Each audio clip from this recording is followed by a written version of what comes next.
자, 우리에게 주시는 하나님의 말씀, 누가복음 23장 22절로 25절 말씀, 누가복음 23장 22절로 25절 말씀, 신약성경 138면에 있는 말씀이 되겠습니다.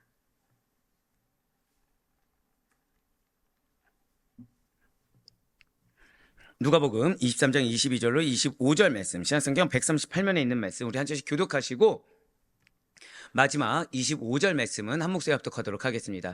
제가 먼저 22절 말씀 읽도록 하겠습니다. 빌라도가 세 번째 말하되 이 사람이 무슨 악한 일을 하였느냐? 나는 그에게서 죽일 죄를 찾지 못하였나니 때려서 놓으리라 하니, 그들이 큰 소리로 재촉하여 십자가에 못 박기를 구하니 그들의 소리가 이긴지라. 이에 빌라도가 그들이 구하는 대로 하기를 언도하고 그들이 요구하는 자 곧 밀란과 살인으로 말미암아 옥에 갇힌 자를 놓아주고 예수는 넘겨주어 그들의 뜻대로 하게 하니라. 아멘. 네, 그렇습니다. 오늘은 불의한 재판관 빌라도가 주인공이 되겠습니다. 사실 오늘은 빌라도가 누굽니까라고 질문을 안 드려도 되죠. 드디어 빌라도예요. 믿지 않는 분들조차도 예수님 하면 연관되어서 꼭 나오는 인물 중에 하나가 빌라도입니다. 맞아요. 유명하긴 하지만 안 좋은 의미에서 유명한 인물이 빌라도라는 거죠. 그렇습니다. 우리는 지금 예수 그리스도를 배척한, 예수 그리스도를 핍박한 악인들에 대해서 차례대로 살펴보고 있었어요. 그 첫 번째 인물이 바로 악인 헤롯 대왕이었습니다. 두 번째가 누구였죠? 지난주에 많이 피드백을 받았어요. 대제사장 안나스와 가야바에 이어서 오늘은 세 번째 시간, 불의한 재판관, 그것도 포악한 정책을 펼친 빌라도입니다. 그렇습니다. 여러분들 빌라도 생각하면 뭐가 생각나십니까? 예수님을 핍박한 자, 예. 재판한 자, 그죠? 불의한 재판관이니까 나올 수 있는 대답이죠. 예. 또 빌라도 하면 뭐가 생각나십니까? 빌라도 하면 역시 설교와 긴 걸 알고서 대답하지 않기를 작정한, 그냥 빨리 나가주세요. 예. 네, 공부하신 분들. 그럼 이제 이쪽에서도 이제 공부하신 분이 나올 법한데. 네? 손을 씻었다. 이제 여러분들도 슬슬 이제 기대하기 시작했었어요. 이쪽 라인에서는 우리 이모 권사님이 대답을 하실 것이다. 이쪽 라인에서는 우리 양모 권사님이 대답하실 것이다. 그럼 이쪽에서는 누가 대답하실 겁니까? 빨리 진행해 주세요. 4시간이라면서. 예. 이쪽에서 누가 대답하실 겁니까? 빨리 진행해 주세요. 예, 뭘 물어보십니까? 네, 좋습니다. 자, 총독 빌라도는 맞습니다. 예수님을 신문했죠. 그리고 무죄를 선포합니다. 근데 우리가 놓치지 말아야 될 것이 있어요. 무죄를 선포한 다음에 뭘 했는지 아십니까? 사형을 선고합니다. 자, 무죄를 분명히 선언했는데 그 다음에 뭘 했다고요? 사형을 선고했습니다. 죄가 없는 예수님에게 사형을 선고했어요. 이전의 판결은 무엇이었다고요? 무죄였습니다. 예, 참으로 말도 안 되고 불의한 일이 아닐 수가 없다는 거죠. 총독이자 재판관이에요. 그의 소임은 정의로운 재판을 판결해야 되는 것입니다. 그런 자신의 소임을 버리고 이 불의한 자들의 요구에 굴복해서 사람 눈치 보고 환경 눈치 봐서 끝내 예수님께 사형을, 내 입으로 분명히 무죄라고 해놓고서 사형을 언도하고 말았습니다. 자, 그렇다면 지금 빌라도는 불의한 자들의 요구 때문에, 어쩔 수 없는 그 환경 때문에 해서는 안 될 판결을 부득이하게 내린 것입니까? 그래서 빌라도는 나는 그럴 마음이 없었지만 누구누구 때문에 어쩔 수 없이 이 말을 내뱉었다. 나는 그럴 생각이 없었지만 이 당시의 사회상과 환경을 봐라. 어떻게 그것을 결단하면서 나 혼자 의로운 길을 갈 수 있겠느냐? 라면서 내가 저지른 죄가를 피해갈 수가 있는 것입니까? 절대 아니라는 거예요. 절대 아닙니다. 우리 고백하실까요? 핑계대지 말자. 핑계대서는 안 돼요. 아무리 빌라도가 불의한 자들이 자신을 죽일 듯이 압박했다고 하더라도 상황이 나를 너무나도 힘겹게 해서 그 상황에 내가 동조하지 않으면 안 될 상황이었다고 해서 나는 그런 어이없는 판결을 어쩔 수 없이 했습니다. 그런 환경에서는 나뿐만 아니라 누구라도 그랬을 것입니다. 나는 그렇게 살고 싶지 않았지만 어쩔 수가 없었습니다. 그래서 부득이하게 나는 요구를 들었을 뿐이지 내 마음은 그렇지 않아서 나는 잘못이 없습니다. 고의성이 없으니까 괜찮은 거 아니니까 라고 하나님 앞에 핑계를 내고 항변한다고 하더라도 이러한 빌라도를 수식하고 있는 말이 무엇입니까? 오늘 설교 제목인 불의한 재판관 빌라도라는 거예요. 이 빌라도에 대해서 실제 여러분들 로마 역사를 보시잖아요. 빌라도 이름이 있을까요, 없을까요? 있습니다. 빌라도의 이름 앞에 딱 두 가지 수식어가 있어요. 하나는 포악한 정책을 펼친, 두 번째는 항상 불의했던 재판관. 자, 로마 역사책은 하나님이 기록했습니까? 사람이 기록했습니까? 사람이 보기에도 그랬다는 거예요. 역사가들이 보기에도 그랬다는 거죠. 사랑하는 성도 여러분들, 그런 말씀 들어보신 적 있습니까? 친구 따라 강남 간다. 자, 여기서 강남 어디입니까? 압구정?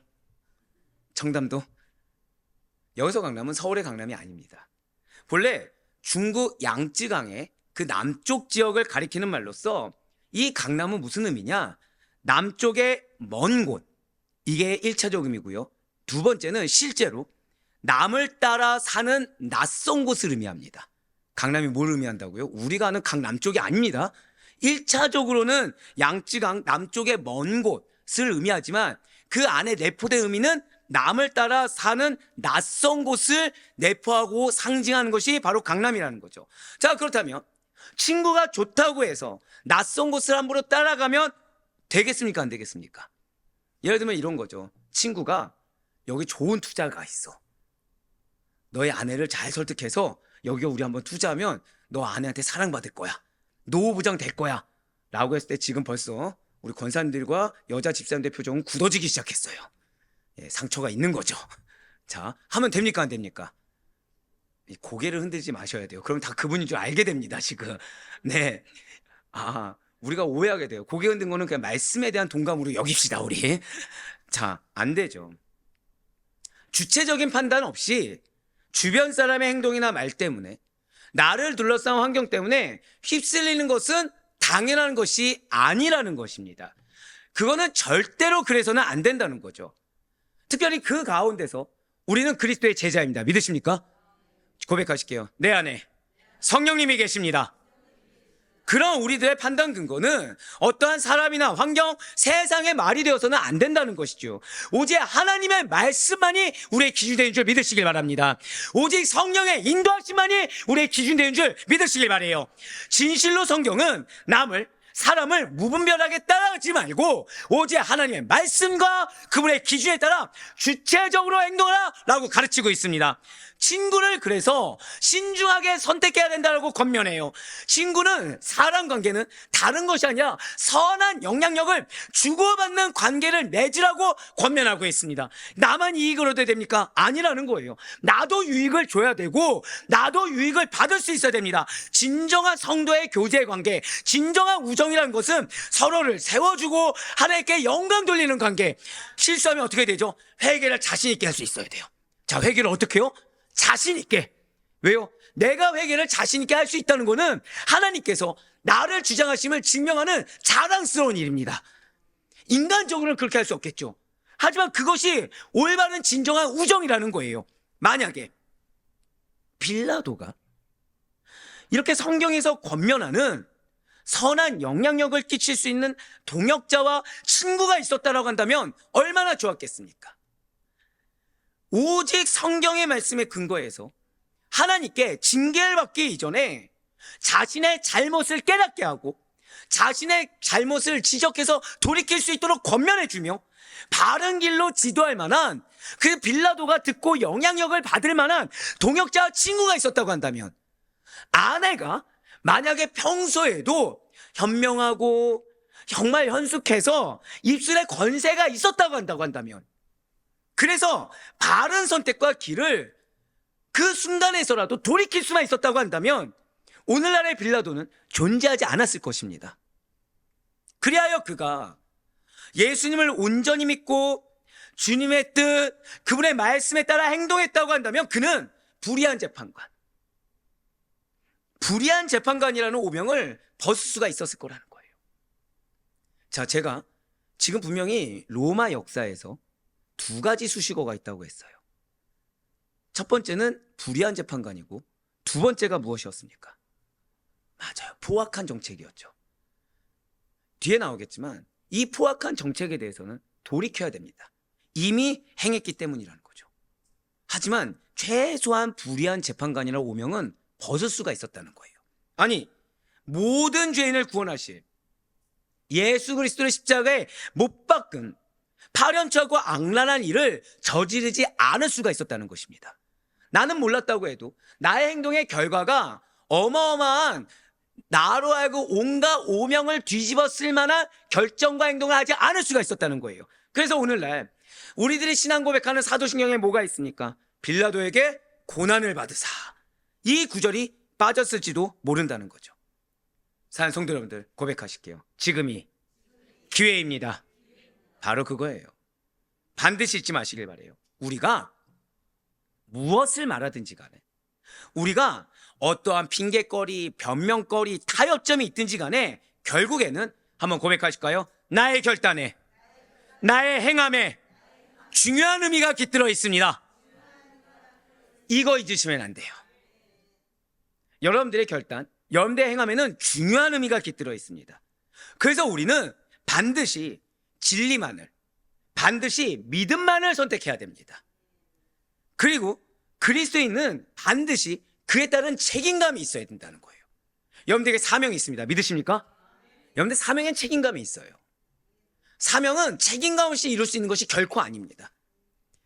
자, 책임감이란 말을 들었을 때 어떻게 기분 좋으십니까? 무거우십니까? 그게 정상이에요. 그게 정상입니다. 무거운 게 정상이고요. 마음 어려워지는 게 정상이고요. 힘든 게 정상입니다. 사명은 원래 그래요. 근데 내가 뭔가 편하다. 지금 우리가 새벽에 계속 질책받았던 것처럼 그냥 대면대면해서 괜찮겠지, 그러려니 하고 넘어가고 있다. 그럼 나는 지금 무책임한 자입니다. 힘든 게 당연해요. 힘들죠. 자, 사명은 누구의 일이라고요? 하나님의 일이죠. 여러분들 육신은 어떻게 하나님입니까? 인간입니까? 인간이 하나님의 일을 감당하는데 힘든 거 당연합니다. 인간이 하나님의 일을 감당하는데 마음 어려워지는 거 당연하죠. 근데 하나님은 그래서 기적을 경험하게 하신다는 거예요. 무엇을 통해서? 믿음을 통해서. 무엇을 통해서요? 믿음의 순종의 행함을 통해서. 근데 믿음의 순종의 행함을 위해서 무엇이 필요하다는 것입니까? 책임감이 필요하다는 거예요. 그리고 이렇게 책임감 있는 성도라고 한다면 반드시 본이 되는 선한 삶을 살아야 됩니다. 말씀을 따라 사는 자의 삶이 어떤 것인지, 사명을 이행하는 자의 삶이 어떤 것인지, 정말로 하나님께 부름받은 자의 삶이 어떤 것인지 본이 돼야 되는 선한 삶을 살아야 된다는 것이죠. 인간의 어떠한 이익과 욕심, 탐심, 불의와 타협하려는 어떠한 작은 위험성도 0.001%도 다 배제할 수 있어야 된다는 거예요. 오직 신앙과 선한 양심, 성령의 인도하심에 따라 과감하게 불의에 맞서서, 인간적인 어떠한 것에 맞서서 의를 실현하고자 하는 용기가 필요하다는 거죠. 그래서 지금 이 시점에 기업을 향해 나아가는 약속의 성취, 절대 고백하실게요. 약속의 성취가 눈앞에 있습니다. 염소 씨 보이십니까? 안 보여요? 안 보일 수밖에 없습니다. 자, 오늘 설교 몇 시에 끝날까요? 모르시죠? 이 설교가 몇 시에 끝날지도 모르는데 내 인생의 기로에 있는 약속의 성취를 어떻게 보겠습니까? 한 번 더 고백하실게요. 안 보이는 것이 당연합니다. 예, 안 보이는 게 당연해요. 그런데 안 보인다고 해서 머뭇거리거나, 안 보인다고 해서 핑계대거나, 안 보인다고 해서 타협하는 게 당연한 것은 아닙니다. 예, 맞아요. 이 시점에, 지금 이 시점은 기회의 시간입니다. 약속의 성취가 눈앞에 있는 시간이고 기업이 눈앞에 있는 시간입니다. 그것을 향해 나아가는 이 시점에 바로 오늘 성경 인물을 허락해 주셨다는 것입니다. 그러니 이 빌라도를 통해서 주님께서 지금 나에게 배제하길 원하는 모습이 무엇인지, 그로 인해서 그걸 배제한 자들에게 무엇을 주기를 원하시는지를 발견하셔서 뜨겁게 기도하는 가운데 큰 은혜와 열매를 얻을 수 있는 우리 모두가 되길 간절히 소망합니다. 한 번 더 고백하실게요. 이 시간 은혜가 있습니다. 이 시간 열매가 있습니다. 할렐루야. 자, 그럼 먼저 빌라도는 어떤 인물입니까? 사실 빌라도는 평가하기에 애매한 인물이 아닙니다. 그는 아주 명확한 인물입니다. 어떤 면에서 명확합니까? 그러니까 이게 성경을 봐도 명확하고요, 역대 사략이라든지 당시 고대 문화사를 봐도 아주 명확합니다. 거의 대동소이해요. 그러니까 나쁜 의미에서 어떻게 보면 언행일치를 이룬 자입니다. 나쁜 의미에서 믿는 자가 보든 믿지 않는 자가 봐든 동일한 인물입니다. 자, 여러분들 어떤 인물입니까? 여러분들 어떻게 명확하십니까? 애매하십니까? 그죠? 이건 명확하다가 칭찬이 안 되겠죠, 이거는. 자, 그는 매우 잔악무도한 사람입니다. 유대 총독으로 일하면서 그가 자행한 만행들을 살펴보시면 그가 얼마나 교활하고 얼마나 부패한 행정관이었는지를 알 수가 있다는 거예요. 자, 이러한 빌라도의 이름은 창을 지닌 자입니다. 창을 지닌 자. 자, 벌써 어떤 느낌이 오시죠? 창, 찌르는 거. 뭐 여기서 이제 좀 더 나가서 그러면 혹시 알고 봤더니 빌라도가 예수님을 찔렀나? 이렇게 생각하시면 안 됩니다. 예, 그거는 크나큰 오류고 아닙니다. 그 이름에 걸맞게 원래 그는요 정치인이 아니에요. 원래 그는 행정가가 아닙니다. 경영자가 아니에요. 야전 군대의 장교 출신입니다. 즉 지금 정치인이에요, 군인이에요? 군인입니다. 당시에 로마 제국의 식민지의 총독이 되기 위해서는 군대에서 혁혁한 공로를 세운 경력이 있어야 했습니다. 그렇기 때문에 빌라도는 야망이 있을까 없을까요? 야망이 있습니다. 야망이 있었기 때문에 빌라도 역시도 이 칼과 창으로 로마 군대를 이끌고서 여러 나라와 전쟁을 해서 수많은 사람들의 피를 흘리게 했던 군인 출신이라는 거죠. 즉 지금 이 정계에서 그래도 넘버원 황제는 안 된다고 하더라도 최소한 그 황제 다음 순위 정도 되려고 하면 반드시 무엇이 돼야 되는 거예요? 군인이 돼야 되는 겁니다. 당시에. 그와 같은 공로와 경력 때문에 실제 빌라도는 주 26년부터 36년까지 유대 나라의 총독으로 등극할 수가 있었다는 거예요. 바로 누가복음 3장 1절과 2절의 말씀입니다. 디베르 왕제가 통치한 지 15해 곧 본디오 빌라도가 유대의 총독으로, 헤롯이 갈릴리의 분봉왕으로, 그 동생 빌립이 이두레와 드라고니 지방의 분봉왕으로, 루사니아가 아빌레네의 분봉왕으로, 안나스와 가야바가 대제사장으로 있을 때 하나님의 말씀이 빈들에서 사가랴의 아들 요한에게 임한지라. 아멘. 자, 여기서 이제 헷갈리는 것이 나와요. 자, 여러분 한번 여쭤보겠습니다. 자, 총독이 높을까요? 왕이 높을까요? 어떻게 느끼십니까? 자, 1번 총독이 높은 것 같다. 2번 왕이 높은 것 같다. 자, 한번 진짜 이거 여러분 앞으로 성경을 아는데 굉장히 중요한 개념입니다. 제가 물어본 데는 이유가 있겠죠. 자, 총독이 높을까요? 왕이 높을까요? 야, 이렇게 이런 적이 거의 처음인데요. 지금 제 질문 항상 되게 심플하기 때문에 거의 대답이 이렇게 하나로 일치되는데, 자, 한번 손들어 볼게요. 진짜 난 총독이 높은 것 같다. 왠지 주인공이 빌라도니까 총독이 높은 것 같다. 아니다, 그래도 왕인데 왕이 높은 것 같다. 예, 사실 대다수는 왕이라고 하니까 왕이 높다고 생각하지만 총독이 더 높습니다. 정확히 말씀드리면 총독은 주요한 도시를 다스리는 자고요, 왕은 지방을 다스리는 자입니다. 자, 당시의 로마는 예수님 당시 팔레스타인 지역 전체를 실질적으로 통치했습니다. 다만 그 방식과 행정구역에서 변화와 차이가 있었다는 거예요. 사실 그러니까 높낮이를 따질 수 있는 입장은 아닙니다. 다만 이렇게 생각하시면 되겠죠. 서울시장과 뭐 어디를 말할까요? 지금 뭐 지역을 말하면 갑자기 위험해서 네, 예, 뭐라 말할 수가 없네. 그냥 뭐 지방 도시 하나라고 얘기합시다. 그냥 지방 도시 따지면은 뭐 서울시장이 높습니까? 지방 도시가 높습니까? 아, 광명시. 아, 좋습니다. 아, 예, 현명했네요. 예, 서울시장이 높습니까? 광명시장이 높습니까?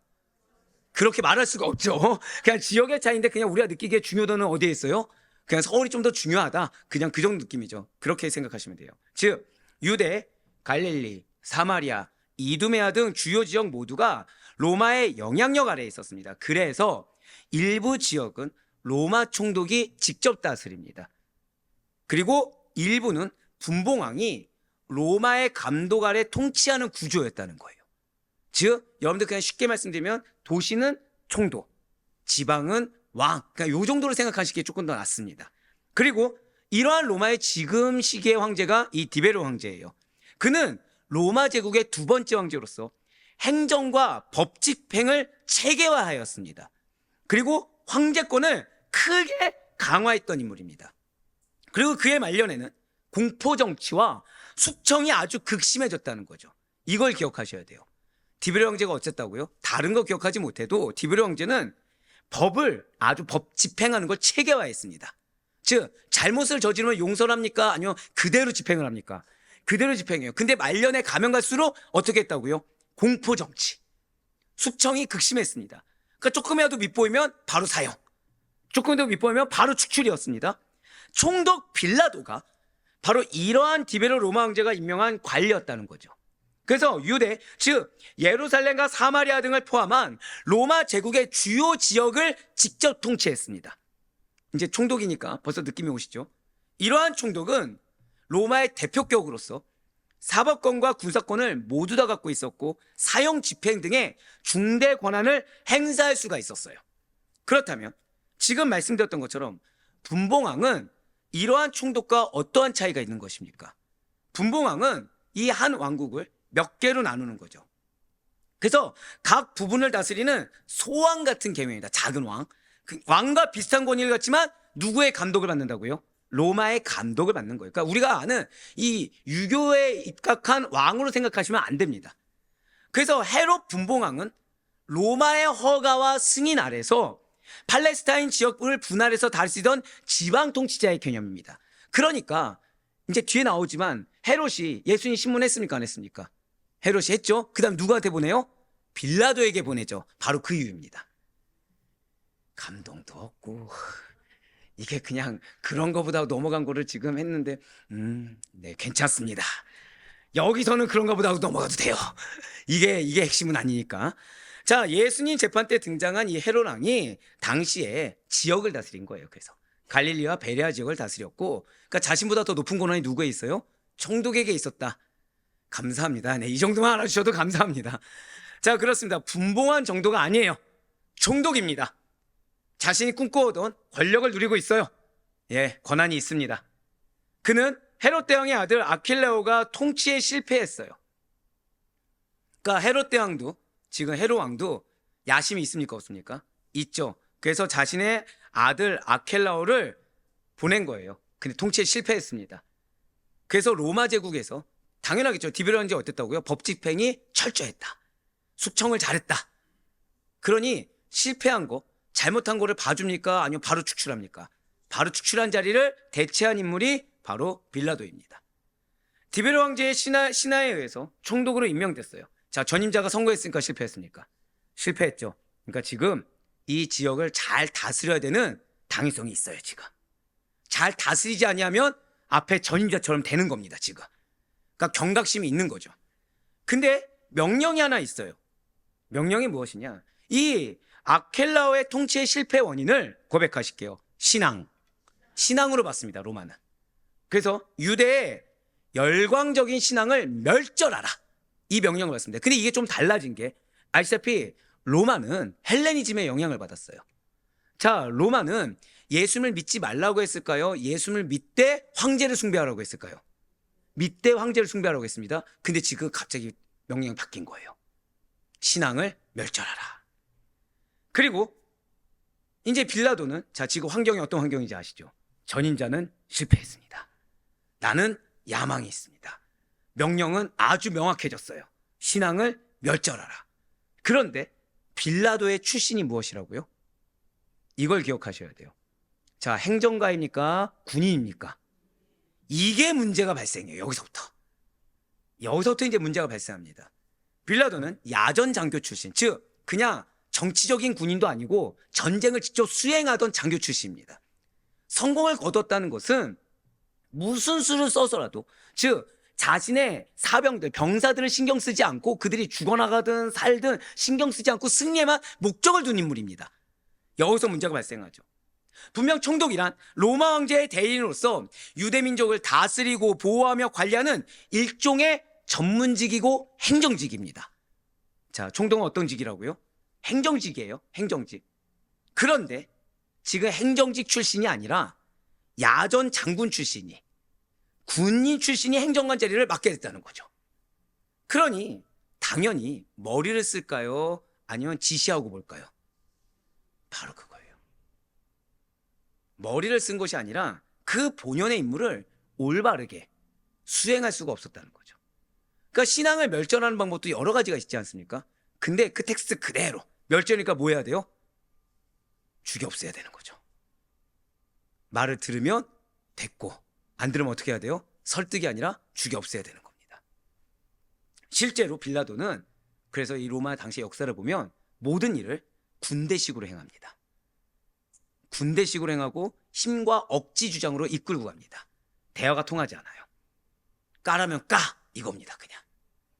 그래서 빌라도는 다른 총독들보다 심하게 유대인들의 원성을 샀던 인물로 실제 역사에 남아 있습니다. 현명하지 못한 자, 포악한 자, 패역한 자. 이러한 빌라도는 당연히 이 유대 지역을 다스리는 데 있어서 그 마음이 좋을까요, 안 좋을까요? 지금 전임자가 뭐 때문에 실패했다고요? 신앙 때문에 실패했기 때문에 실제로 이 빌라도는 유대인을 경멸한 자입니다. 자, 빌라도가 어떠한 자였다고요? 유대인을 경멸한 자였습니다. 보여주셔야 돼요. 원래 유대에 주도한 지금 로마 군대와 총독의 본거지는 가이사랴에 있었습니다. 그러나 총독은 수시로 예루살렘을 순시하면서 이 예루살렘 성내에 따로 임시관저와 군대를 주둔시켰었어요.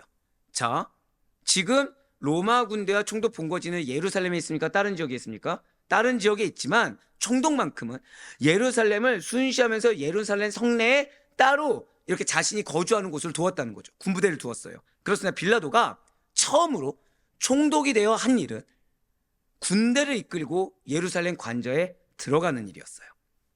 그리고 이렇게 빌라도가 예루살렘에 입성하는 날부터 유대인들과 큰 마찰을 일으킬 수밖에 없게 됩니다. 왜입니까? 자, 원래 유대인들은 어떤 자들입니까? 선민주의, 선민적인 그 민족주의 사상과 여호와 유일신 사상에 투철한 민족입니다.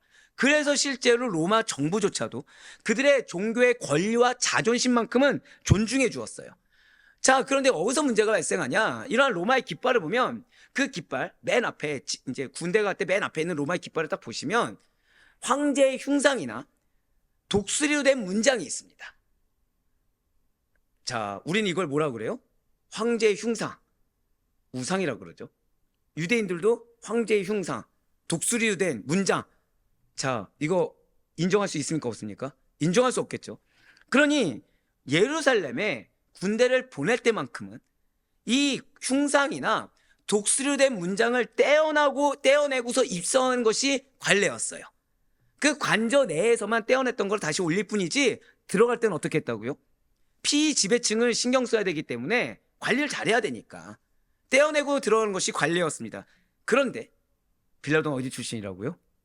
군인 출신인 빌라도에게 이러한 관례가 먹힐 리가 만무한 거죠. 게다가 지금 본인은 성공해야 됩니다. 전임자는 신앙으로 인해 실패했고 자신의 명령 뭐예요? 신앙을 멸절하라. 그러니까 존중해주면 안 되는 거예요. 처음부터 지고 들어가면 안 되는 겁니다. 그는 고의로 황제의 흉상이 달린 깃발을 앞세웁니다. 고의로. 그러니까 누가 봐도 평소에 있던 것보다 더 큰 흉상, 평소에 있던 것보다 더 누가 봐도 이거는 우리를 깔아 무시하기 위해서 흉상이 달린 깃발을 앞세우고 예루살렘에 입성한 겁니다. 그러니까 이렇게 생각하시면 돼요. 자, 일제치하 때 신사참배하면 됩니까? 안 됩니까? 안 되죠. 근데 총독이 온 거예요. 총독이 오자마자 한국 사람들을 다 모아놓고, 한성에 있는 사람들 다 모아놓고 뭐부터 시키는 거예요? 신사참배부터 무조건 시키는 거예요. 일부러. 근데 그거 안 한 사람 뭐 하는 거예요? 바로 오자마자 죽이는 거예요. 그 짓 한 겁니다. 오자마자. 그렇습니다. 장교 출신인 그로서는 피지배층인 유대인과 그 종교적인 자존심을 경멸한 겁니다. 아니, 자기네 나라도 이뤄놓고서 지금 이게 뭐가 필요해? 왜 전임자가 쫓겨나기까지 해? 이거 얘네는 헛된 자존심이다. 이거 없애야 된다. 경멸했어요. 이 일로 인해서 유대인들과 빌라도 간에 싸움이 벌어지게 됩니다. 황제의 흉상을 이 예루살렘 성에서 제거해달라는 유대인들의 요청을 빌라도는 아주 가볍게 비웃으면서 묵살해버립니다. 그리고 불응하는 자들은 사형에 처하겠다라고 엄포를 놓으면서 실제로 군대를 무장시켜서 백성들을 위협시킵니다. 그런데 그렇게 하면 그동안은 먹혔을까요? 안 먹혔을까요? 먹혔어요.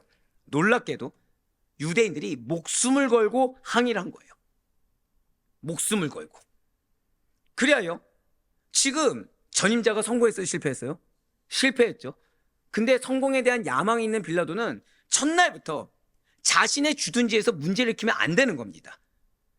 첫날부터 자신의 주둔지에서 문제를 일으킬 수 없었기 때문에 빌라도는 속에 앙심을 품고서 흉상을 제거하게 됩니다. 이 마음에 뭐가 있다고요? 앙심을 품었어요. 앙금이 남아있을 수밖에 없습니다.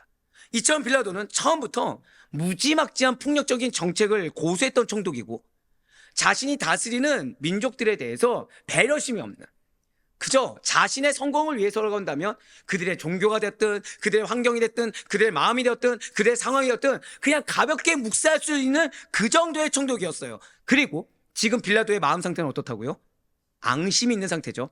보란듯이 유대인들을 무자비하게 학살합니다. 누가복음 13장 1절과 2절의 말씀 보도록 하실게요. 그때 마침 두어 사람이 와서 빌라도가 어떤 갈릴리 사람들의 피를 그들의 제물에 섞은 일로 예수께 아뢰니 대답하여 이르시되 너희는 이 갈릴리 사람들이 이같이 해 받음으로 다른 모든 갈릴리 사람보다 죄가 더 있는 줄 아느냐. 아멘. 지금 이 증언이 뭐냐면, 이거 증언 그냥 제가 한 문장을 간단히 말씀드리면, 빌라도가 갈릴리 사람들을 학살해서 그 피를 성전 제물에 부었다라고 증언한 겁니다. 실제로 그는 유대인의 종교를 경멸한 자라고 말씀을 드렸어요. 사실 이러한 사건의 배경은 유대인들에 있는 것이 아닙니다. 빌라도의 무지와 오만으로 비롯된 일이에요. 이미 부임 첫날부터 유대 백성들의 원성을 사고 있던 빌라도였고, 그러면서 자신의 실수 인정하지 않고 마음에 앙심을 품던 빌라도입니다. 그래서 두 번째로 한 일이 뭐냐면, 빌라도가 유대인들에게 처음에 이렇게 됐지만 내가 총독으로서 당신들을 위해 좋은 일을 하겠다, 한 가지 좋은 일을 하겠다고 제안을 해요. 그것은 예루살렘에 상수도 시설을 갖춰주겠다라는 제안을 한 겁니다. 이게 우리가 들었을 땐 이게 왜 좋지? 라고 할 수 있어요. 당시에 예루살렘은 고지대였어요. 높은 곳이었습니다. 그러니까 옛날부터 물이 부족했다는 거죠. 물 문제가 항상 극심했어요. 그러니 여기에 상수도 시설을 갖춰주겠다. 그러니까 물 문제를 해결해 주니까 빌라도의 이 계획, 유대인들이 좋아할까요, 안 좋아할까요? 너무 좋아해요. 그런데 여기서도 문제가 발생하는 거죠. 이런 환영받을 만한 계획에 아주 큰 문제가 발생합니다. 그것은 그럼 이 상수도 공사하는 공사 비용이 들지 않습니까? 공사 비용을 누구 돈으로 할까요? 차라리 그랬으면 낫습니다. 차라리 너희가 좀 일부 내 하면 좀 낫습니다. 근데 유대인들은 지금 자신들에게 실수했기 때문에 기대하는 건 뭐예요? 로마 정부의 지원금으로 하겠구나라고 기대했는데, 빌라도의 말은 성전의 금고에 있는 재물, 봉헌물로 하겠다라고 한 거예요. 그러니까 차라리 이런 거랑 똑같죠. 여러분들이 이런 예는 들지 말아야지, 우리는 사이가 안 좋아질 리가 없으니까. 하지 말라고 하셨네요. 네, 알겠습니다. 그러니까 일제치하에서 일본 총독이 와서 교회를 핍박하다가 갑자기 교회에 좋은 일을 해주겠다고 한 거예요. 교회에 좋은 일을 해주겠다고 한 거예요. 그러면서 갑자기 뭐라고 하는 겁니까? 그 좋은 거를, 이 교회 건물을 팔아버리고, 그리고 교회 헌금 받은 거 그거 가지고 너희의 상수도 시설, 너희가 먹고 살 물건 주겠다고 한 거예요. 그러면 이 그리스도인들이 받을 수 있습니까, 없습니까? 오히려 기분이 더 나쁜 거죠. 그렇습니다. 지금 빌라도는 유대인들을 생각한 게 아니에요. 총독으로서 내가 다스려야 될 백성의 복지를 생각한 것이 아닙니다. 자신의 탐욕을 충족시키기 위해서, 그리고 이 총독으로서의 재정을 확충하기 위해서 상수도 시설을 갖추겠다는 것은 그저 명목에 불과하다는 거죠. 그럼 그의 목적은 무엇입니까? 하나님께 드려진 이 백성들의 성전세와 각종 봉헌물, 헌금, 그리고 성전 기명을 빼앗으려는 계획이었다는 거예요. 그러니 당연히 지금 유대 전국에서는 민중 봉기가 일어나게 된 겁니다. 빌라도 역시도 온 군대를 모아서 대치하게 이르러요. 그러니까 유대 입장에서는 처음 들어올 때부터 자기들을 묵살했습니다. 근데 여기에 대해서 잘못을 인정한 것이 아니라 이제는 못까지 한 거예요. 자신의 신앙의 근거지를 파괴하려는 행동을 한 거죠. 봉기가 일어나요. 빌라도 역시 내가 지금 너희를 위해서 이렇게 했는데 지금 너희가 반란을 일으켜? 라고 해서 군대 일으킵니다. 그리고 빌라도는 아주 교활하게 군인들로 하여금 유대인들 복장을 갖춰 입게 합니다. 그러니까 로마 평복 말고 유대인들 복장을 갖춰 입게 합니다. 그리고 유대인 무리 속에 침투하게 만들어요. 사실 빌라도는 말씀드린 것처럼 행정가, 경영 전문가가 아닙니다. 그런데 자, 유대 총독 되기 전까지 무엇을 했다고요? 군인으로서 연정연승이었습니다. 그러니까 군대 대장으로서는 아주 나무랄 데가 없는 전술가였다는 거죠. 그리고 이렇게 전술가이자 군인인 그는 봉기를 한 유대인들을 보란 듯이 무자비하게 학살합니다. 누가 학살해요? 같이 봉기를 한 그 내부에서 군인들이 옆에 죽이는 겁니다. 근데 그러면 유대인들은 누가 자기를 죽인지 모르죠. 서로가 서로를 못 믿게 되죠. 이렇게 모인 궁중송에는 다혈질적인 갈릴리 사람들이 많았어요. 그리고 예수님을 따르던 제자들과 무리들도 있었다는 것이죠. 군인들이 단도와 몽둥이로 허다한 백성들을 사륙하고 민중봉기를 진압합니다. 그 후에 그들이 이제 흘린 피 있잖아요. 이거를 빌라도는 성전 제물에 섞을 것을 명한 거예요. 너희가 속죄제를 드릴 때 그래 피를 드린다면서 너희가 잘못했으니 너희의 피를 성전에 드리라 모욕을 한 거죠. 이는 유대인들로 하여금 다시는 봉기를 하지 못하도록 본을 보여준 것입니다. 그렇습니다. 빌라도는 마치 구약의 시리아 왕이었던 안티오쿠스 에피파네스처럼 유대인들을 학살하고 성전을 모독한 적 그리스도와 같은 인물인 것입니다. 이렇게 군대를 통한 유대인 사륙은 빌라도가 총독으로 재임하던 10년 동안, 자, 저는 지금 처음에 입성했던 두 가지만 말씀드렸는데 몇 년 동안 고수했다고요? 10년 동안 고수해온 무력 정치예요. 그리고 빌라도는 이 재위 10년 동안 어마어마하게 뇌물을 탐닉합니다. 유대인들을 수탈해요. 유대인들을 모독하는 정책을 펼쳤습니다. 특히 죄인들을 신문할 때는 이 죄목도 정하지 않고 그 자리에서 차례로 학살하는 일을 즐겼습니다. 이 유대 역사책하고 로마 역사책을 보잖아요. 그러면은 제가 말씀드렸죠. 이 빌라도라는 인물은 명확하다, 명확하지 않다? 명확합니다. 여러분들 혹시 일제치하의 만행 기억하시죠? 그 급이라고 보시면 돼요. 그러니까 임신한 자의 배를 가릅니다. 네, 그거 비웃습니다. 피부를 벗겨냅니다. 그 짓을 자행했어요. 누가요? 빌라도가. 그러니까 우리가 아는 빌라도가 아닙니다. 죄송하지만. 혹자는 그래도 빌라도는 예수님을 살리려고 했잖아. 뒤에 나오겠지만 정치적인 이유예요. 정치적인 이유입니다. 바로 여기서 우리는 빌라도가 무슨 이유로 예수 그리스도께서 무죄인 줄 알면서도 종교 지도자들과 백성들의 요구에 굴복했는지를 알 수가 있다는 거예요. 자, 지금 빌라도와 유대인들의 사이가 지금 좋을까요? 안 좋을까요? 굉장히 안 좋겠죠. 자, 근데 이 디베르 황제는 어떤 자였다고요? 법을 집행하는 데 철저했습니다. 숙청하는 데 있어서 가차 없었어요. 근데 이 법 집행에 있어서 이 디베르 황제 때 한 가지 법이 있었어요. 이 황제가 감찰관을 보냅니다. 항상 수시로 암행어사 있죠. 암행어사를 보내왔어요. 그리하여 총독의 과오나 불의를 백성들로 하여금 고발하는 제도가 있었습니다. 자, 이제 느낌이 오시죠? 그렇습니다. 빌라도는 10년 동안 이 일을 행하면서 항상 불안감에 있었어요. 뭐에 대한 불안감이죠? 감찰관이 와서, 암행어사가 와서 이 자리를 뺏길까봐. 근데 이 돈이 참 무서운 게, 그러면서도 돈 욕심을 내려놓을 수 있습니까? 없습니까? 없습니다. 여러분들, 잔인한 행동도 이게 습관이 됩니다. 이 잔인한 행동도 왜 우리가 욕하는 사람들 있죠? 이것도 이게 뭐라고 말씀드리죠? 마약 같다고 해야 되나요? 하는 사람이 계속하게 됩니다. 거칠은 행동을 하는 사람은 계속해서 하게 됩니다. 멈추지 못해요. 빌라도가 그랬어요. 마음에는 두려움이 있어요. 감찰관이 언제 올지 모르는 두려움이 있는데 한마디로 행동에 제어를 할 수 있습니까? 없습니까? 없다는 거죠. 행동에 제어를 못합니다.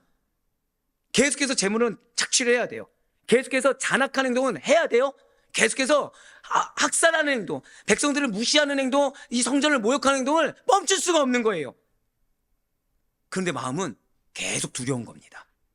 빌라도는 그동안 자신이 행해온 불의, 과오, 그리고 포악한 정책 때문에 파직당할 것을 두려워했습니다. 그래서 유대인들과의 어떠한 타협점으로 이 종교 지도자의 요구에 굴복해서 무지한 예수를 사형을 언도할 수밖에 없었다는 거죠. 바로 오늘 보면 누가복음 23장 22절부터 25절까지의 말씀입니다. 빌라도가 세 번째 말하되 이 사람이 무슨 악한 일을 하였느냐? 나는 그에게서 죽일 죄를 찾지 못하였나니 때려서 놓으리라 하니 그들이 큰 소리로 재촉하여 십자가에 못 박기를 구하니 그들의 소리가 이긴지라. 이에 빌라도가 그들이 구한 대로 하기를 언도하고 그들이 요구하는 자 곧 밀란과 살인으로 말미암아 옥에 갇힌 자를 놓아주고 예수는 넘겨주어 그들의 뜻대로 하게 하니라. 아멘. 그렇습니다. 지금 빌라도는 억울한 게 아니죠. 지금 빌라도는 억울하게 자신이 포악한 정책을 펼친 겁니까? 원래 그의 성향입니까?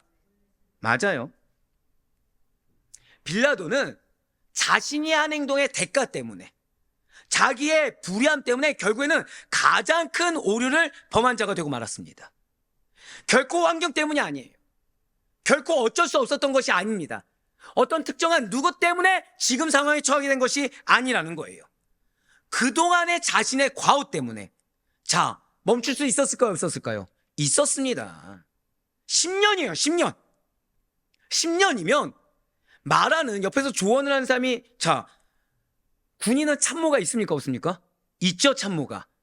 게다가 우리는 뒤에 나오지만 아내 역시도 옆에서 어느 정도 사리 분별이 있는 말을 해주던 자였어요. 10년이에요. 기회가 없지 않았습니다. 근데 그냥 빌라도의 선택은 내 소욕에 오른 대로, 내가 하고 싶은 대로, 내가 인지한 대로 그거 하기를 선택했다는 거예요. 그동안의 자신의 과오로 인해서, 그동안에 자신이 저질렀던 사물로 인해서 맞이하게 되는 필연적인 인과율인 것이지, 억울하게 당한, 나는 예수를 못 받는 걸 원하지 않았지만 어쩔 수 없었다고 얘기하는 것이 결코 아니라는 거예요. 그와 빌라도는 또다시 그 포악성으로 인해서 비참한 운명을 맞이하게 됩니다. 그것은, 자, 그럼 예수님을 못 박았어요. 이거를 끝내야 되는데, 자, 아까 말씀드렸죠. 포악한 행동은 멈출 수 있다 없다? 없습니다. 진짜 예수님 앞에서 회개하고 인정해서 돌이키지 않는 이상, 결단의 의지를 가지고 나아가지 않는 이상, 이 악습이라는 것은 인간의 힘으로 착각입니다. 실제 빌라도가 그걸 증명해요. 사마리아 사람들이 종교 집회를 엽니다. 근데 마음에 항상 뭐가 있었다고요? 두려움이 있었다 말씀드렸죠. 이거를 민중봉기로 오해합니다. 군대를 파견해요. 몰살시켜버립니다. 몰살시켜버려요. 결국 이 사건은 숨길 수가 없게 되죠. 감찰관을 통해서 황제에게 보고되게 됩니다. 그래야 빌라도는 로마로 소환되어서 재판을 앞두게 되겠는데, 그는 그 재판을 앞둔 그 순간에 이겨내지 못하고 자살해버리고 맙니다. 그리고 그는 그리스도를 사용시킨 악인의 대명사로 역사에 남게 되었다는 거예요. 바로 사도행전 13장 28절 말씀과 디모데전서 6장 13절의 말씀입니다. 죽일 죄를 하나도 찾지 못하였으나 빌라도에게 죽여달라 하였으니 만물을 살게 하신 하나님 앞과 본디오 빌라도를 향하여 선한 증언을 하신 그리스도 예수 앞에서 내가 너를 명하노니. 아멘.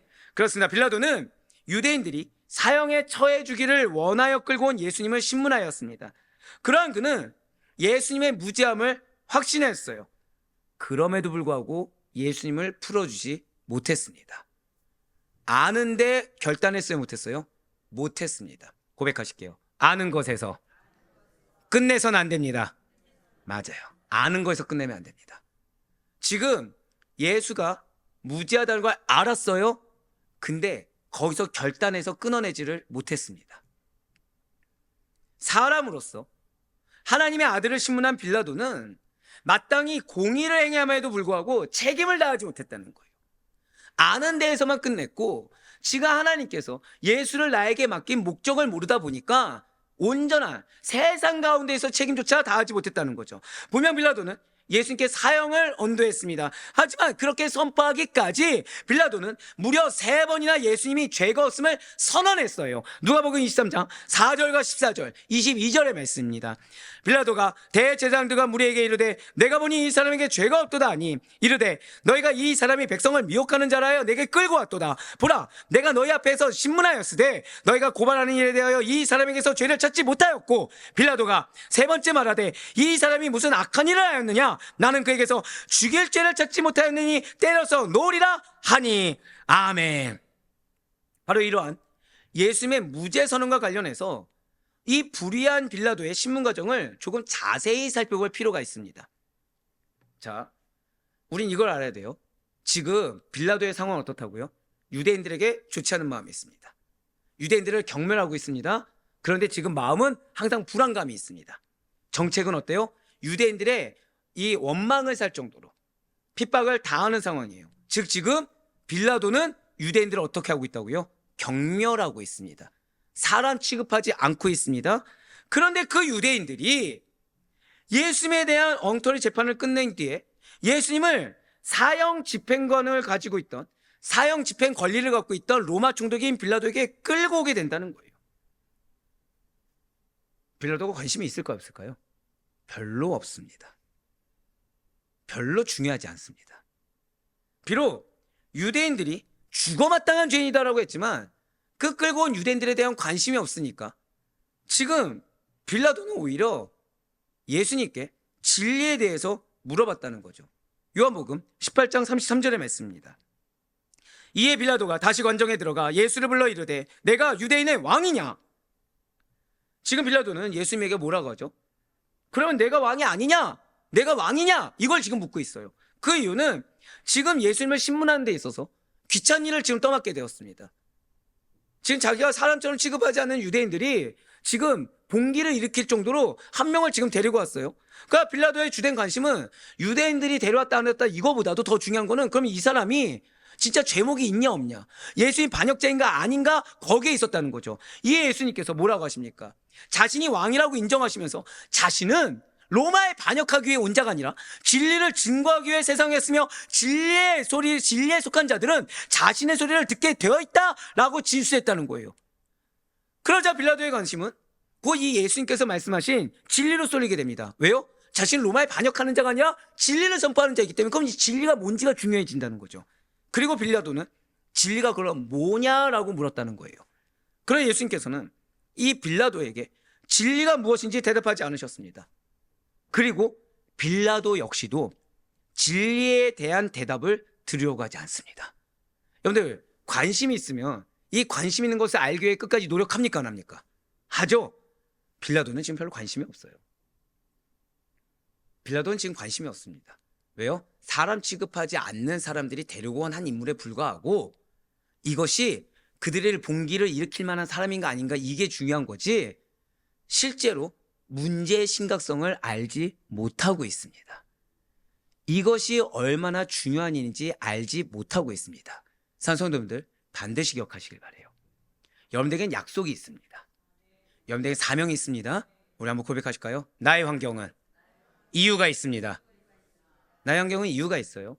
그런데 내가 나에게 매여 있고 내가 나의 욕심에 매여 있고 내가 나의 지난날의 과오에 대해서 그러려니 하고서 무시하고 넘어가 버리게 된다고 한다면 우리는 지금 내 상황의 문제 해결, 지금 내 상황의 어려움 해결에만 관심을 갖고 있지 이 상황을 하나님께서 왜 주셨는지 이 가운데 하나님 나를 통해 무엇을 하길 원하신지는 관심이 없게 된다는 겁니다. 그래서 옆에 있는 사람들이 하는 말이 하다못해 예수님을 만날 수 있게 하는 말이라고 하더라도 신경을 안 쓰게 됩니다. 지금 빌라도는 예수를 만났어요. 자, 제가 방금 뭐라 말씀드렸죠? 거짓말입니까? 지금 빌라도 예수님 만났습니까? 안 만났습니까? 예수를 만났어요. 근데 그는 진리에 관심이 없었어요. 우리는 모두 예수를 만나길 원합니다. 우리는 모두 예수를 만나길 원하고 그분이 나를 통해 역사하기를 원하십니다. 근데 우리가 만일 이 빌라도와 같이 나의 지난날의 과오를 인정하지 않고 이 빌라도와 같이 유대인들 탓, 누구누구 때문에 어떤 환경 때문에 핑계를 댄다고 한다면 예수님을 만나도 관심이 없게 됩니다. 우리는 지금 내가 이렇게 마치 매여 있는 거, 빌라도는 물질에 매여 있었고 빌라도는 학살하는 잔혹한 행위에 매여 있었는데, 마찬가지로 내가 매여 있는 것이 무엇인지 모르고 이거를 끊을 각오를 못하게 된다고 한다면 우리는 예수를 만나도 관심이 없게 됩니다. 우리는 예수님을 하나님께서 나에게 보내주셨음에도 불구하고 내 상황과 이 문제, 근데 지금 빌라도는 어떤 일이라고요? 귀찮은 일. 지금 내가 내 형편도 힘들고 내 상황도 힘든데 귀찮은 일이 나에게 다가왔다고 치부해버리게 된 순간, 즉 내 상황 가운데 고백하실까요? 고난돼요. 하나님 앞에서 지금 하나님을 바라보지 않는다고 한다면 귀찮은 일로 치부하게 되고, 그 가운데 부담되는 일로 치부하게 되며, 그 가운데 빨리 넘겨버리려는 뜨뜻미지근한 신앙으로 나아갈 수밖에 없다는 거예요. 그래서는 예수님을 만나도 나는 아무런 만난 유익이 없게 됩니다. 사랑하는 성도님들, 잊지 마시길 바라요. 하나님이 여러분들 안 만나 주시는 게 아닙니다. 만나도 모릅니다. 만나도 관심이 없습니다. 만나도 아둔한 자처럼 주님께서 말씀하셔도, 주님께서는 또는 질문을 요구하셔도 질문하지도 않고 그냥 이 위치에 가만히 있게 됩니다. 하지만 잊지 마시길 바라요. 우리는 오늘 빌라도와 같은 모습이 있을 겁니다. 우리는 과거에 나의 어떠한 행동에 따른 인과율을 맞이하는 순간일 수도 있고요. 우리는 지금 빌라도와 같이 지금 내려놓지 못하는 어떤 악한 생각, 악한 언행이 습관처럼 자리 잡았을 수도 있습니다. 그러다 보니 멈춰야 되는데 라는 생각조차도 못하고 이것을 당연히 그럴 수 있다고 치부해버리는 그런 모습이 있을 수도 있습니다. 하지 잊지 마시길 바라요. 그러면 예수님을 만나도 모릅니다. 근데 이게 내가 몰랐다고 하고 끝나는 것이 아니라 지금 예수님은 나를 찾아주신 것입니까? 아니면 나를 외면하신 겁니까? 근데 누가 외면했죠? 내가 외면해버렸다는 거예요. 나도 모르는 사이에 죄를 지을 수 있는 겁니다. 맞아요. 빌라도는 예수를 만났습니다. 그렇지만 전혀 소용이 없게 됐어요. 누가 소용없게 만든 겁니까? 예수님이 대답을 안 해주셨습니까? 아니요. 예수님은 진리가 무엇인지 대답하지 않았지만 그로 하여금 궁금증을 갖게끔 얘기하셨습니다. 한번 고백하실까요? 나의 상황 가운데 역으로 나에게 질문하고 계십니다. 이걸 잊지 마세요. 나는 지금 주님, 나는 이게 뭔 말인지 모르겠습니다. 지금 나한테 질문하고 계신 거예요. 너의 관심은 무엇이냐? 너 정말 진리에 관심 있냐? 너 정말 사명에 관심 있냐? 역으로 지금 질문하고 계신 겁니다. 그러니 마음이 어때요? 답답하죠. 그래, 마음이 어떻습니까? 먹먹하죠. 은혜를 받았어요? 은혜를 받았는데 이 은혜가 온데간데 없습니다. 또는 갈급해서 은혜 받길 사모했습니다. 그래서 분명히 말씀을 깨달았어요. 은혜를 받은 것 같아요. 근데 그 은혜가 내 상관에 실제가 안 되는 거예요. 왜요? 나는 지금 빌라도와 같이 지금 두려워하고 있거든요. 언제 감찰관이 찾아올까? 즉 언제 이 위기의 상황이 더 큰 위기로 다가올까? 언제 이 문제가 나에게 큰 위기처럼 다가올까? 나는 지금 두려워하고 있거든요. 문제는 예수를 만났는데 거기서 내 언행은 바뀌었습니까? 안 바뀌었습니까? 잘 안 바뀌는 거예요. 잘 안 바뀌는 거예요. 마치 빌라도가 이 악행을 멈추지 못하는 것처럼. 그럼 탐욕은요? 여러분들 탐심이 있습니까? 없습니까? 정직한 여러분들을 정말 축복합니다. 이거를 거부하면 못하는 거예요. 그러니까 이 탐심을 숨기기 위해서 뭐라고 얘기하는 거예요? 여러분들 이거는 또 이제 유대의 사력을 보잖아요. 빌라도의 입에서 습관처럼 내뱉는 것이 있어요. 내가 이 하찮은 땅을 통치하느라 힘들어서. 제가 뭐라 말씀드렸어요?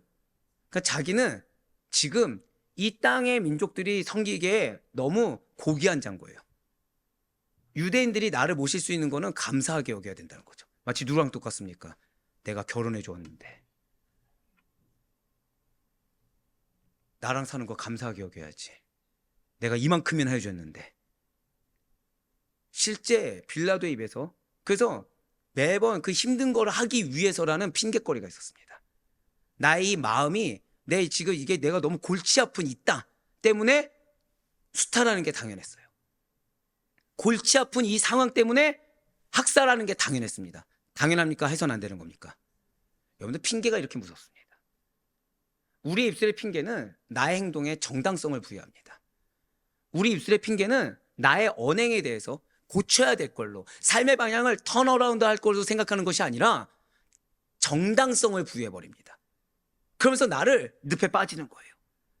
나중에는 내가 내뱉는 이 말이 악행인지도 모르고 그냥 자연스럽게 일상 대화처럼 나온 것처럼 내가 치부하게 됩니다. 누구처럼요? 빌라도처럼. 그러나 빌라도는 그래서 기회를 지금 못 잡고 있어요. 지금 빌라도는 그래서 이걸 내려놓지도 못하고 마음에 평강도 없습니다. 당연하겠죠. 마음에 뭐가 있었다고요? 계속 두려움만 있어요. 언제 이 자리를 쫓겨날까? 언제 내가 축출당할까? 두려움이 있습니다. 그러면서 행동은 제어할 수가 없는 겁니다. 빌라도는 예수를 만났지만 결국에는 자신의 악습을 붙듦으로 인해서, 빌라도는 예수를 만났지만 자신의 자리를 지키기 위해서, 빌라도는 예수를 만났지만 자신의 욕심을 이루기 위해서 예수를 만난 것을 허사로 만들어 버렸습니다. 그래서 빌라도는 예수님과의 짧은 대화를 통해서 예수님에게는 어떠한 정치적인 죄가 없다라는 것을 알매도 불구하고, 예, 맞아요, 빌라도는 예수님의 첫 번째 신문 결과 죄를 찾지 못했습니다. 그래서 유대인들에게 가서 실제 얘기를 합니다. 나는 예수에게서 아무 죄도 찾을 수가 없다라고 말을 합니다. 자, 이거는 예수님을 변호하기 위한 말일까요? 귀찮으니까 빨리 데려가라는 걸까요? 귀찮으니까 빨리 데려가라는 겁니다. 귀찮으니까 빨리 데려가라는 거예요. 여러분들 붙여준 영혼들이 있습니다. 감사해요. 한 명이라도 아멘 해주셔서. 여러분들 그 영혼을 귀찮아 하십니까? 아니면 그 영혼이 진짜 변화될 영혼으로 여기십니까? 아멘. 축복이 있을지어다. 대다수는 어떻게 하죠? 귀찮게 여기는 거예요. 내가 이만큼 해줬으면 됐지. 그 귀찮은 대상이 배우자도 되고 자녀도 되고 부모도 되고 형제자매도 되는 겁니다. 가족도 그럴지인데 남은 오죽하겠습니까? 귀찮아하는 거예요. 귀찮아하는 겁니다. 하나님께서 붙여주신 데는 이유가 있고. 자, 한번 더 고백하실까요? 나의 가정은 하나님의 가정입니다. 정말 믿으십니까? 그럼 지난 한 주간 귀찮아하셨습니까? 감사하게 여기셨습니까? 방금 전에 아멘은 여러 명 했지만 지금 감사 드렸죠. 감사. 나도 모르게 내가 너무 중요해지고 있는 거예요. 나도 모르게 지금 가정을 위해서 걱정하는 사람 누가 되고 있는 거예요? 자, 빌라도가 유대를 위해서 진짜 걱정하겠습니까? 유대 민족들이 자기를 위해서 진짜 걱정하겠습니까? 아니면 예수님이 걱정하시겠습니까? 근데 나는 내 가족을 위해서 내가 걱정을 다 하고 있는 거예요. 내 배우자를 위한 걱정은 누가 제일 많이 해요? 배우자보다 나. 내 자녀를 위한 걱정은 누가 제일 많이 해요? 자녀 본인보다 나. 착각입니다. 지금 빌라도는 앞서 말씀드렸죠. 입에 항상 뭘 달고 살았다고요? 내가 감히 나를 모실 수 없는 자격 없는 자들을 위해서 통치해 주느라 피곤하다, 힘들다, 지친다. 늘상 입에 부정적인 언어입니다. 늘상. 왜요? 일단 무시하고 있거든요. 자, 방금 뭐라 말씀드렸어요? 일단 무시하고 있어요. 여러분들 가족은 기업이 있습니다. 믿으십니까? 우리 한번 고백하실게요. 가족을 절대 무시해서는 안 됩니다. 이걸 기억하셔야 돼요. 목사님, 나는 무시한 적이 없는데요. 그들의 가능성을 몰라보는 것 자체가 무시입니다. 하나님의 약속의 자녀라는 것을 인지하지 못하는 것 자체가 무시입니다. 하나님께서 내 자녀를 통해 역사하십니다. 이거를 온전히 신뢰하지 못하고 지금 현재 보여지는 모습만 보고 판단하는 게 무시입니다. 그러면서 그 기저에 내가 내 배우자를 위해, 내 자녀를 위해서 이렇게 희생하고 있다는 걸 인식하는 것 자체가 빌라도와 같은 행동입니다. 지금 빌라도는 귀찮습니다. 무려 예수님을 만났는데, 예수를 만났는데 평안이 아니라 마음에 뭐가 있다고요? 귀찮은 일. 여러분들 안에 성령님이 계십니다. 여러분들 귀찮을 때 있으십니까? 없으십니까? 맞아요. 우린 있어요. 왠지 아세요?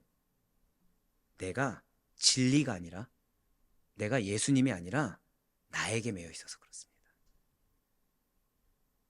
내 마음 가운데 귀찮음이 들 때, 왜 내가 이런 것까지 해줘야 돼? 왜 내가 이런 것까지 신경 써야 돼? 이 마음이 들 때 빨리 회개하세요. 아, 주님, 내가 지금 빌라도의 마음을 품었군요. 주님, 내가 지금 빌라도의 마음을 갖고 내가 지금 주님이 나를 찾아주시는데 이 귀차니즘으로 주님을 못 만나고 있군요. 깨달을 수 있는 우리가 되길 간절히 소망합니다.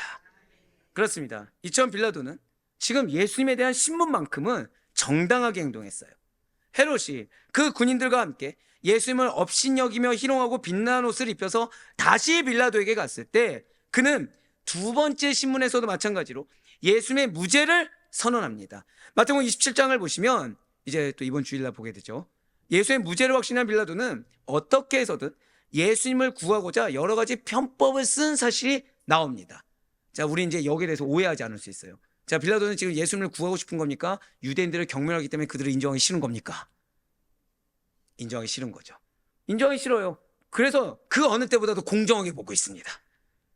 자, 뭐라 말씀드렸어요? 아이러니하죠. 인정하기 싫어서 그 어느 때보다도 공정하게 봤더니 죄가 있어요, 없어요? 없는 거예요. 그래서 유대인들을 꺾어버리고 싶습니다. 이 고집센 민족들을 꺾고 싶습니다. 너희가 틀렸다는 걸 인정하게 해주고 싶어요. 그래서 편법을 씁니다. 빌라도는, 자, 제가 지금 근데 뭐라 말씀드렸죠? 꺾고 싶어서 전공법을 선택했어요? 편법을 썼어요? 고백하실게요. 어떤 경우에서도 편법은 써서는 안 됩니다. 이걸 기억하세요. 전공법을 선택하셔야 됩니다. 그걸로 인해 리스크가 있다고 하더라도 두려워하지 마세요.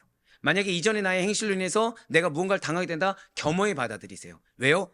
행실로 인해서 내가 당하는 수모와 오욕과 어려움이 있다고 하더라도 한 번 더 고백하실까요? 그 이후에 번성이 준비되어 있습니다. 할렐루야. 바로 그거예요. 빌라도는 지금 기회가 있습니다. 빌라도는 귀찮음에 의해서 돌려보냈습니다. 다시 돌아왔어요. 이건 뭐죠? 주님께서 다시 만나주셨습니다. 그런데 지금 빌라도는 편법을 씁니다. 빌라도는 예수님께서 이 내가 정말 꼴 보기 싫고 나로 하여금 마음의 어려움의 근거가 되고 있는 유대 지도자들, 이들이 시기와 질투를 한 거예요. 자, 적의 적은 친구입니까? 적입니까? 그래서 구하고 싶은 거예요. 차라리 예수님 믿지. 차라리 예수님 믿지. 저는 이 빌라도를 준비하면서, 자, 여러분들 주님이 3번 찾아와 주십니다. 아멘이죠.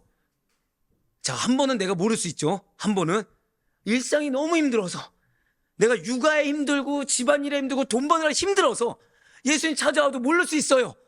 근데 돌려보냈더니 어떻게 한 거예요? 찾아오시는 겁니다. 찾아온다고 했더니 성도님들 들어오시네요. 갑자기 찾아오시는 겁니다. 타이밍도 적절해라. 네, 여러분들 이분들에서 기도해 주셔야 돼요. 지금 먼 걸음 하셨습니다. 또, 물론 여러분들 정말 귀합니다. 자, 나는 모를 수 있어요. 예, 나는 모를 수 있어요. 나는 모를 수 있습니다. 그런데 다시 찾아와 주셨다는 거예요. 근데 찾아왔을 때 예수님 봐야 됩니까? 내가 미워하는 대상 봐야 됩니까? 이거 기억하셔야 돼요. 주님이 여러분들을 찾아오시는 방법이 다양합니다. 다양한데 꼴도 보기 싫은 사람을 통해서 찾아올 수 있습니다. 내가 맞이하기 싫은 상황을 통해서 찾아올 수 있습니다. 그때 우리는 그 상황 봐서는 안 돼요. 그때 그 사람 봐서 안 됩니다. 고백하실게요. 그 너머에 반드시 예수님이 계십니다. 그 예수님을 만나야 돼요. 답답한 내 상황을 보는 것이 아닙니다. 막막한 내 여건을 보는 것이 아닙니다. 어려움이 예상되는 그런 미래 아직 일어나지 않는 두려움과 염려를 보는 게 아니에요. 그 너머에 계신 예수님을 봐야 됩니다. 그래야 예수님을 만나야 해결되지 않겠습니까? 예, 맞아요. 지금 두 번째로 또다시 빌라도는 만나니까 이 내 꼴 보기 싫은 유대 지도자들 시기 때문에 예수님이 고소되었음을 알게 되었어요. 근데 자, 지금 빌라도의 포커스는 고소당한 예수님이니까 꼴 보기 싫은 유대인들의 시기와 질투입니까? 그쵸? 뭐가 느껴져요? 공감이 느껴지는 거예요. 왜요? 자기도 지금 뭘 받고 있죠? 시기를 받고 있거든요. 지금 자기 하는 사사건건 지금 유대인들은 반발심을 갖고 있거든요. 자기가 봤을 때 유대인들은 지금 어떤 자들이죠? 감찰관만 와봐라. 내가 널 고소하리라. 이러고 있는 거예요. 실제로 로마 역사를 보잖아요. 이 빌라도는 무능한 통치자였습니다. 근데 이 빌라도가 행한 것 중에 하나가 아까 군인들에게 무엇을 입혔다고요? 평복을 입혀서 암행을 시켰어요.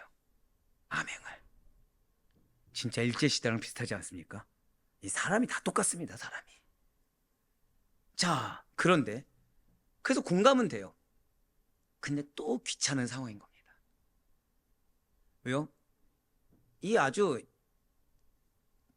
기세등등하게 지금 찾아오고 있는 거예요. 두 번째까지도. 근데 빌라도의 아내는 꿈 이야기를 하면서 원래 그런 여자가 아닌데 이 예수님의 문제에서 손을 떼라고 부탁을 하고 있는 거예요. 그런데 지금 아까 말씀드렸죠. 이 유대 지도자들 기세등등하게 찾아온 겁니다. 자, 앞서 말씀드렸죠. 뭘로 가져왔을까요? 감찰관. 협박을 하는 거죠. 예수님을 끌고 온 유대 지도자들을 무작정 무시할 수도 없는 상황입니다. 귀찮아서 돌려보냈어요. 다시 돌아왔습니다. 무죄 선언을 했어요. 근데 이제는 지도자들이 기세등등하게 마지노선을 긋고 왔다는 거죠. 고백하실게요. 협박을 했습니다. 역으로 협박한 거예요. 이제 이해가 되시죠? 뭘로 협박한 거예요? 여러분들 솔직히 그동안 이해 안 되셨잖아요. 아니 무시하면 되지 뭘 10박을 못 받냐. 지금 협박한 거예요. 감찰관한테 우리가 이르겠다. 우리가 감찰관한테 감찰을 통해서 고소장을 보내겠다. 너 이전 선임자 봤지? 너도 그렇게 될 거야. 한 겁니다. 한마디로. 그러니까 지금 빌라도는 사면초가입니다. 스스로가 지금. 그럼 한번 여쭤볼게요. 빌라도의 지금 사면초가는 어쩔 수 없이 억울하게 지금 당했습니까? 이전부터 저지른 악행의 결과입니까? 악행의 결과죠? 고백하실게요. 결단할 때 결단해야 합니다.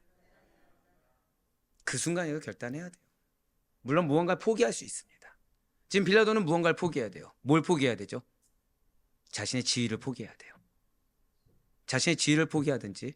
여러분들 이 빌라도의 결말을 미리 말씀드린 이유가 바로 여기에 있습니다. 자, 빌라도가 결국 예수님 대신에 누굴 선택했어요? 자신의 지위를 선택했죠. 근데 그 자리에 영영토록 무궁하도록 유지했습니까? 자살했습니까? 예수님을 선택하지 않잖아요. 그 결말은 멸망입니다, 여러분. 이거 절대 잊지 마세요.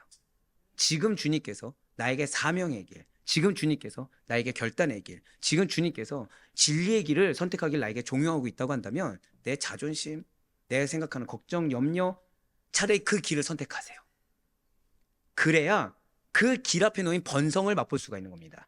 제가 여러분들 하나님께서 얼마나 사랑하시는지 이번 한 주간 느꼈다고 그랬죠. 바로 여기에요. 지금 빌라도는 예수님을 선택하면 자신의 직위 박탈당합니다. 로마로 끌려갈 거 알고 있습니다. 근데 그렇더라도 예수님을 살렸다고 한다면 지금 오늘 새벽 말씀처럼 이 빌라도의 길 앞에 뭐가 놓여져 있는 거예요? 번성이 놓여져 있는 거예요. 빌라도의 앞에는 생명길이 놓여져 있는 것입니다.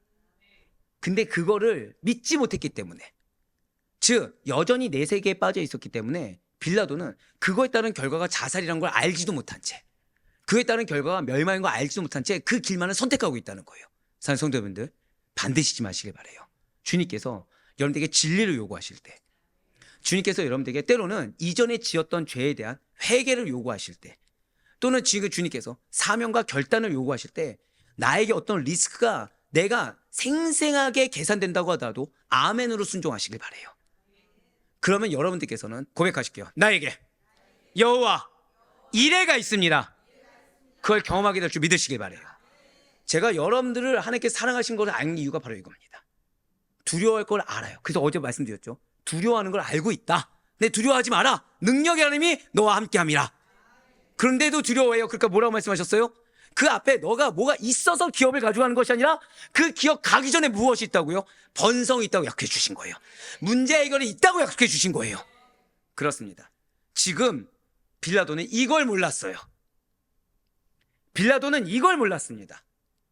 그래서 지금 유대 지도자들을 무시하고, 즉 나의 기득권과 나의 이익을 포기하면 되는데 이걸 포기 안 하려고 하니까 이것도 내려놓을 수 없고 저것도 내려놓을 수 없는 겁니다. 자, 제가 뭐라 말씀드렸죠? 우리의 상황 가운데 아니 이것도 못 내려놓겠고 저것도 못 내려놓고 나 대체 뭐 선택하는 겁니까? 주님 나에게 답을 알려주세요 라는 기도를 하지 마세요. 이미 거기에 답이 있어요. 내 탐심으로 해서 못 내려놓는 겁니다. 내 욕심으로 해서 못 내려놓는 겁니다. 주님은 여러분들 그 얘기 들어보시죠. 자, 믿음은 복잡합니까? 심플합니까? 근데 여러분들의 인생에 있는 믿음이라는 거 심플합니까? 복잡합니까? 전 솔직한 여러분들을 너무 사랑합니다. 진짜. 왜 복잡하게 느껴지냐? 내가 분별하지 못하기 때문이라는 거예요. 자, 근데 지금 여기서 감사한 것이 있어요. 그럼 그 선택에는 꼭 누가 계신 거예요? 고백하실게요. 나의 선택에는 반드시 예수님이 계십니다. 이거 기억하셔야 돼요. 반드시 예수님이 계시니까 나한테 주님 그러니까 예수님 계시다면서요. 무엇을 선택해야 될지 아니면 뭐도 안 내려놔야 될지 주님께서 길을 열어주시고 알려주시고 부어주세요가 아니라 주님 내가 당신만 선택하겠습니다. 내가 다 내려놓겠습니다. 내가 나 모멸당해도 좋습니다. 빌라도 들었습니다. 나 지금 빌라도는 내가 그동안 10년이 웬 말입니까? 몇십 년 동안 쌓아온 것 모든 거 다 허사로 만든 것을 각오해야 됐음을 들었습니다. 주여 하지만 이것을 내가 결단했을 때 주님께서는 신명기를 통해 약속하셨던 것처럼 능력의 하나님을 경험해 가실 것이고 번성을 경험하게 하시고 기업을 이루게 하실 것을 내가 믿습니다. 할렐루야. 이 수혜자가 여러분 모두가 되길 간절히 소망합니다. 정말 여러분들을 사랑하세요. 지금 여러분들의 놓인 기로를 알고 계시고 이번 한 주간 평강이 없었던 것도 알고 계시고 결단을 해야 되는데 머리가 복잡한 것도 알고 계시고 여전히 내가 그러면 나아가고 싶은데 내가 어디를 나아갈지 몰라서 막막한 걸 알고 계셔서 지금 이 말씀을 주신 거예요. 그럼 지금 이 말씀은 여러분들을 피해자로 만들길 원하신 거니까 수혜자가 되길 원하신 겁니까? 바로 그거예요. 예비하고 계십니다. 앞서 말씀드렸죠. 내 눈에 보입니까 안 보입니까? 안 보이는 게 당연합니다. 한번 고백하실게요. 내 삶이 그랬기 때문에 모르는 것이 당연합니다. 이거 인정해야 돼요. 내 과거의 삶이 내 바로 어제까지 아니 방금 전에 8시 이전까지의 삶이 나도 모르는 사이에 나를 붙잡는 삶이었기 때문에 주님 말씀하셔도 안 보이는 것이 당연할 수 있음을 내가 믿습니다가 나와야 된다는 거죠.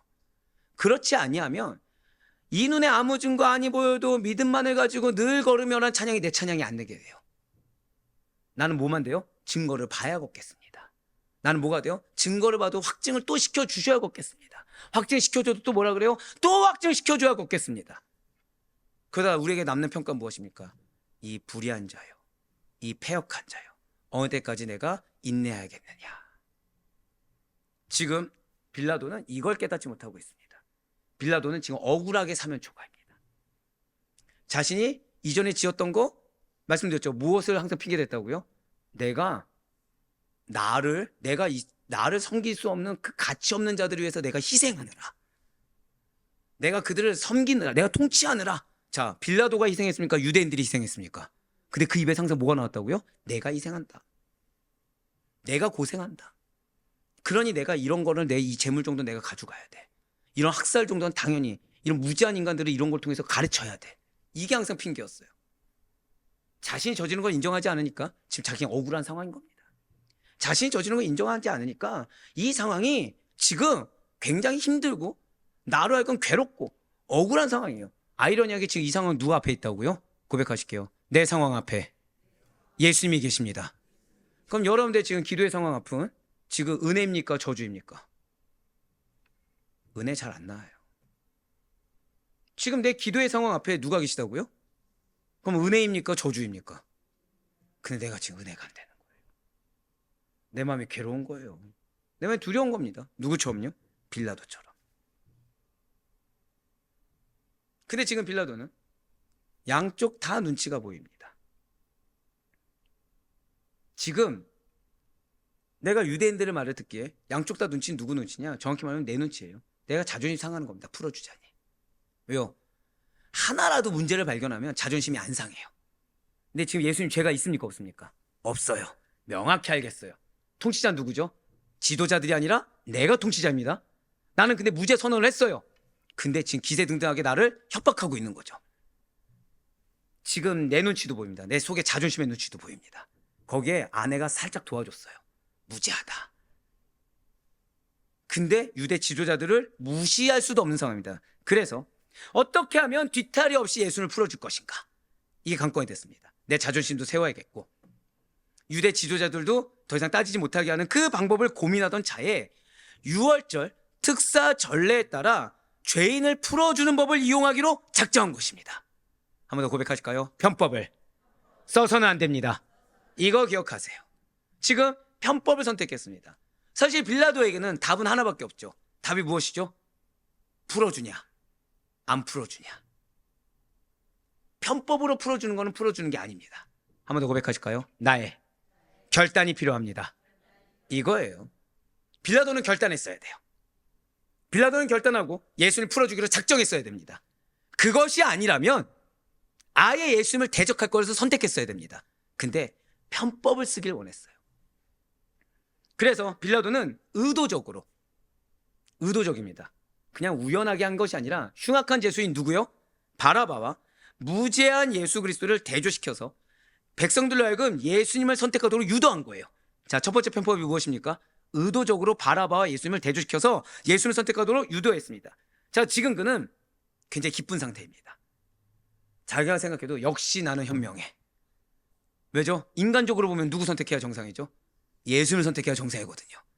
지금 자신은 자신의 면도 서고 자신이 옳은 자로 서 있을 수 있고 유대 지도자들도 항변할 수 없는 아주 너무나도 명철한 너무나도 현명한 방안을 제시해 준 겁니다. 자신의 위치도 유지하고 예수님을 고소한 이들의 위신도 세워주는 방법을 잘 생각해낸 거예요. 매우 좋은 것처럼 보입니다. 그런데 문제가 있어요. 자기 뜻대로 움직여주지 않는 겁니다. 대제사장들과 장로들이 빌라도의 계획대로 움직여주지 않는 거예요. 산성도 여러분들, 혹시 여러분들의 가정이, 여러분들의 상황이 여러분들의 생각대로 계획대로 움직여지지 않습니까? 주님 앞에 빨리 회개하셔야 돼요. 한 명 감사합니다. 주님, 이게 편법이었군요. 주님은 지금 나의 결단을 요구하셨는데 지금 내가 나도 지키고 이 문제도 지키고 가족도 지키고 다 지키려는 편법을 쓰려고 하니까 해결이 안 되고 내 뜻대로 돌아가지 않게 일부러 만드신 거네요. 고백하실까요? 주님, 내가 결단하겠습니다. 그걸 잊지 마세요. 지금 빌라도는 이만한 방법이 없었던 겁니다. 자기가 생각했을 때, 제가 생각하기에 뭐라 말씀드렸죠? 자기가 생각했을 때 누가 봐도 예수님을 선택할 것 같았어요. 근데 이게 웬일입니까? 대제사장과 장로들이 이 빌라도의 계획대로 움직여주지 않습니다. 아니, 계획대로 움직여주는 것 정도가 아니라 자신을 또다시 곤란에 처하게 했어요. 어떻게요? 오히려 무리를 충동하는 겁니다. 이거 충동 누가 썼죠? 기억하십니까? 빌라도가 뭐 했다고요? 군병들을? 유대 평민의 옷을 입혀서 그들 사이에 넣어서 소동을 일으키고 죽였던 방법 그대로 당한 겁니다. 무리를 충동하는 거예요. 그들 사이에서. 나는 바라바를 선택하겠다. 나는 바라바를 선택하겠다. 그 옆에 있는 유대 백성들이 자연스럽게 뭘 선택하는 거예요? 같이 또 따라가는 겁니다. 여러분들 지금 상황 있잖아요. 어쩌면 내가 한 그대로 내가 받는 걸 수 있습니다. 지금 내가 마음 어려운 상황 있죠? 내가 한 그대로 내가 받는 걸 수 있어요. 그래서 나를 돌이켜봐야 됩니다. 그래서 지금 내가 혹시 나의 악습을 생각하지 않고 나의 악한 행실을 생각하지 않고 지금 빌라도와 같이 억울한 것을 처한 것처럼 착각하는 것은 아닌지를 돌이켜봐야 되는 이유가 바로 여기에 있어요. 지금 근데 이 상황은 기회입니까? 저주입니까? 사실 기회예요. 자, 빌라도는 지금 보면은 자기 모습이 떠올릴까요? 안 떠올릴까요? 죄송하지만 모르고 있어요. 여전히. 여러분들, 지금 이 상황이 내가 저지른 거대로 내가 지금 당하고 있다는 걸 깨닫는 것도 은혜입니다. 그것도 은혜예요. 근데 우리가 보통 이 상황을 알게 되잖아요. 그럼 마음속에 뭐가 올라오는지 아십니까? 자존심이 올라옵니다. 인정하지 않으려고 해요. 그래서 자신에 대해서 당위성을 부여합니다. 그래서는 안 돼요. 그럼 또 다른 빌라도가 되어버립니다. 지금 빌라도에게는 놀라울 정도의 의회 요청이에요. 불쾌합니다. 그래서 빌라도는 짜증 섞인 말로 그러면 예수를 내가 어떻게 하려고 물으면서 그들의 결정을 재고해 보도록 한 번 더 요청합니다. 그런데 또 예상을 뛰어넘는 강력한 요청을 듣게 돼요. 자, 즉 지금 빌라도는 그러면 예수를 내가 어떻게 하려고 물어야 됩니까? 결단해야 됩니까? 결단했어야 돼요. 차라리 여기서 결단했다고 한다면 너희는 그렇게 선택했지만 나는 아니다 라고 했으면 그 다음 말을 안 들었을 겁니다. 자, 그러면 예수를 내가 어떻게 하려 해서 백성들이 뭐라 얘기하죠? 십자가에 못 박으라. 고백하실게요. 지금이 기회입니다. 지금이 기회예요. 지금 주님께서 기회 주실 때 붙잡아야 됩니다. 진리를 붙잡아야 되고 사명을 붙잡아야 되고 예수를 붙잡아야 됩니다. 그렇지 아니하면 우리는 내가 생각한 의외의 요청, 내가 생각한 의외의 결과물 이상의 것을 나로 하여금 맞이할 수밖에 없다는 거예요. 지금 빌라도는 한 번 더 결단했으면 됐습니다.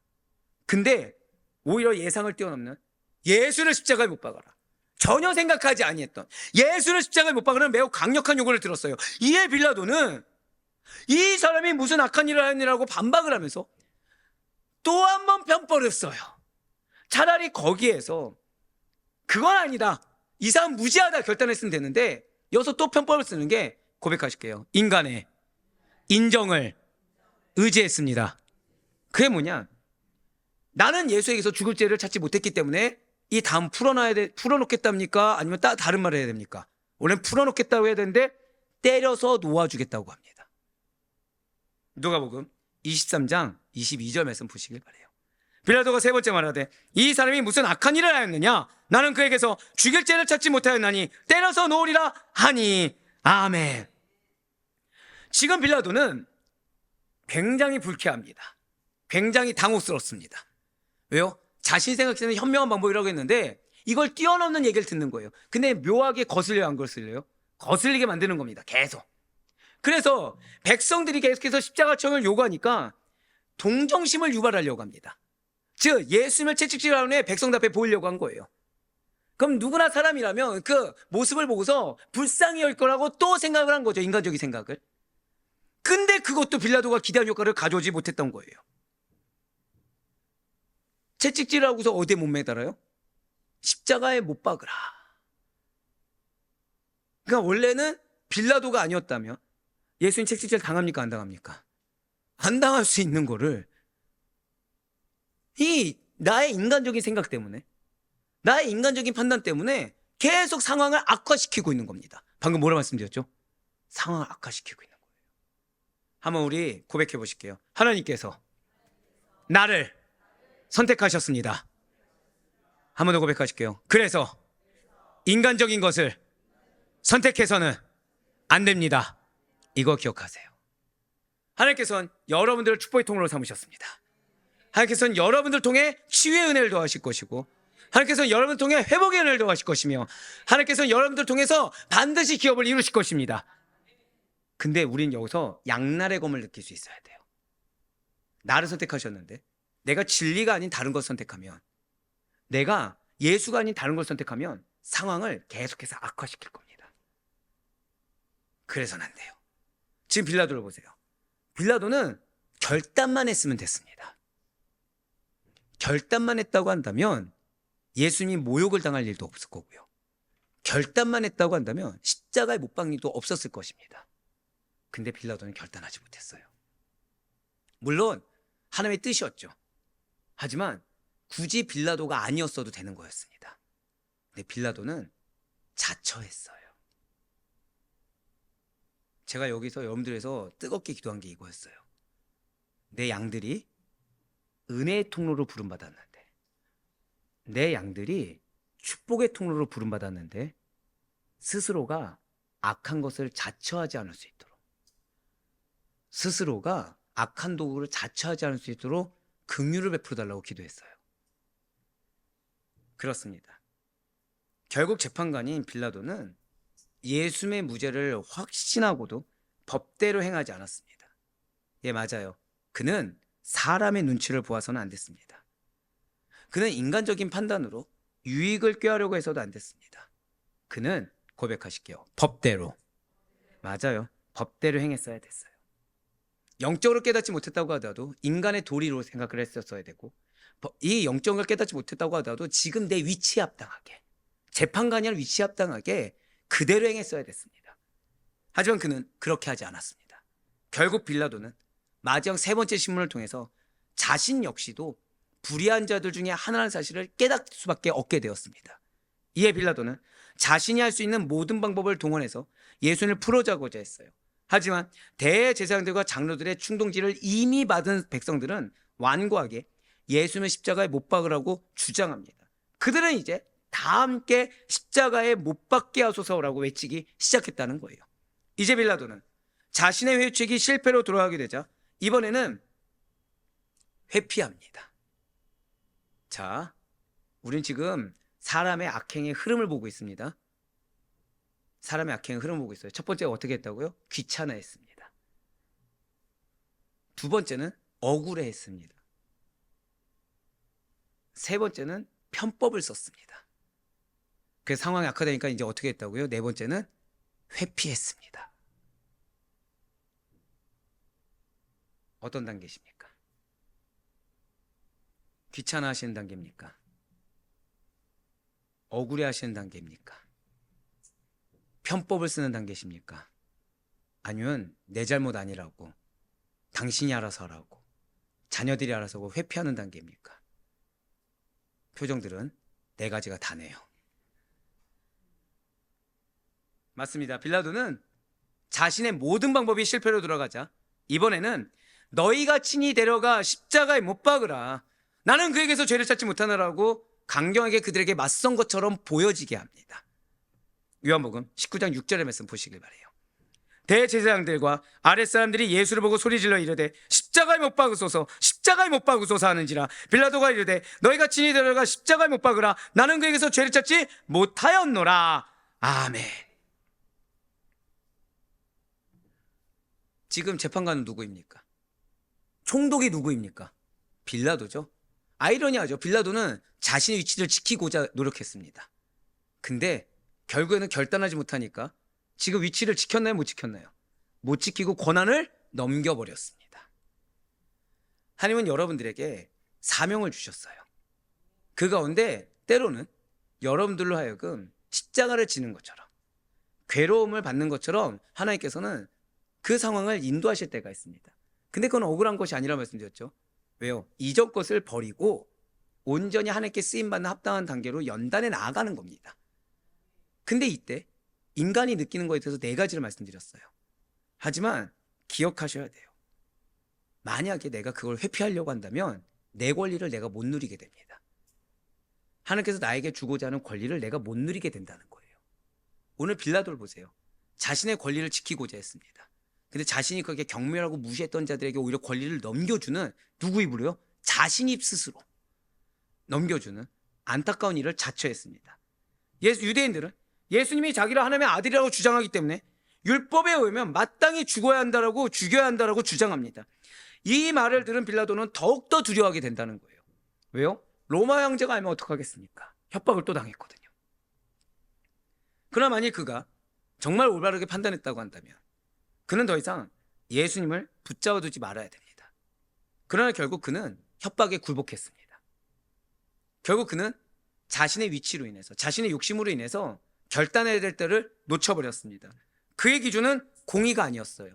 그는 끝까지 예수님을 만났음에도 불구하고, 한두 번도 아니고 3번을 만났음에도 불구하고 끝까지 사람의 눈치만 보았습니다.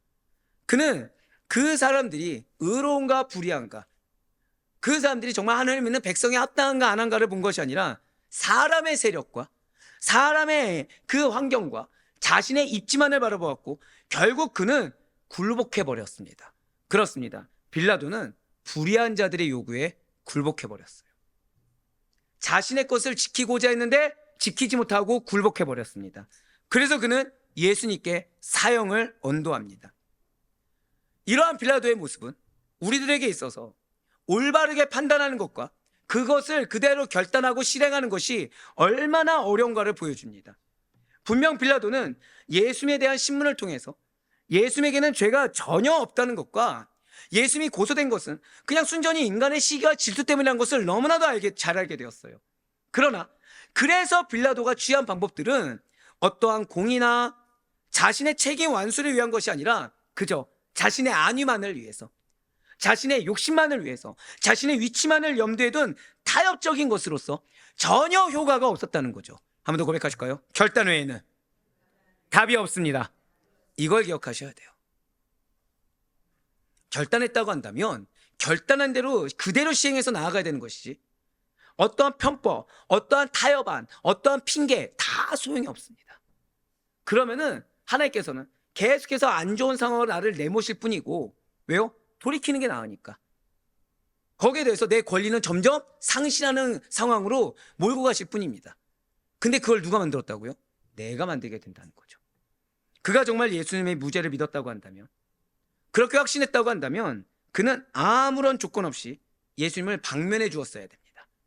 그러나 그는 그렇게 행하지 않았어요. 그렇습니다. 지금 빌라도는 죄를 지었습니다.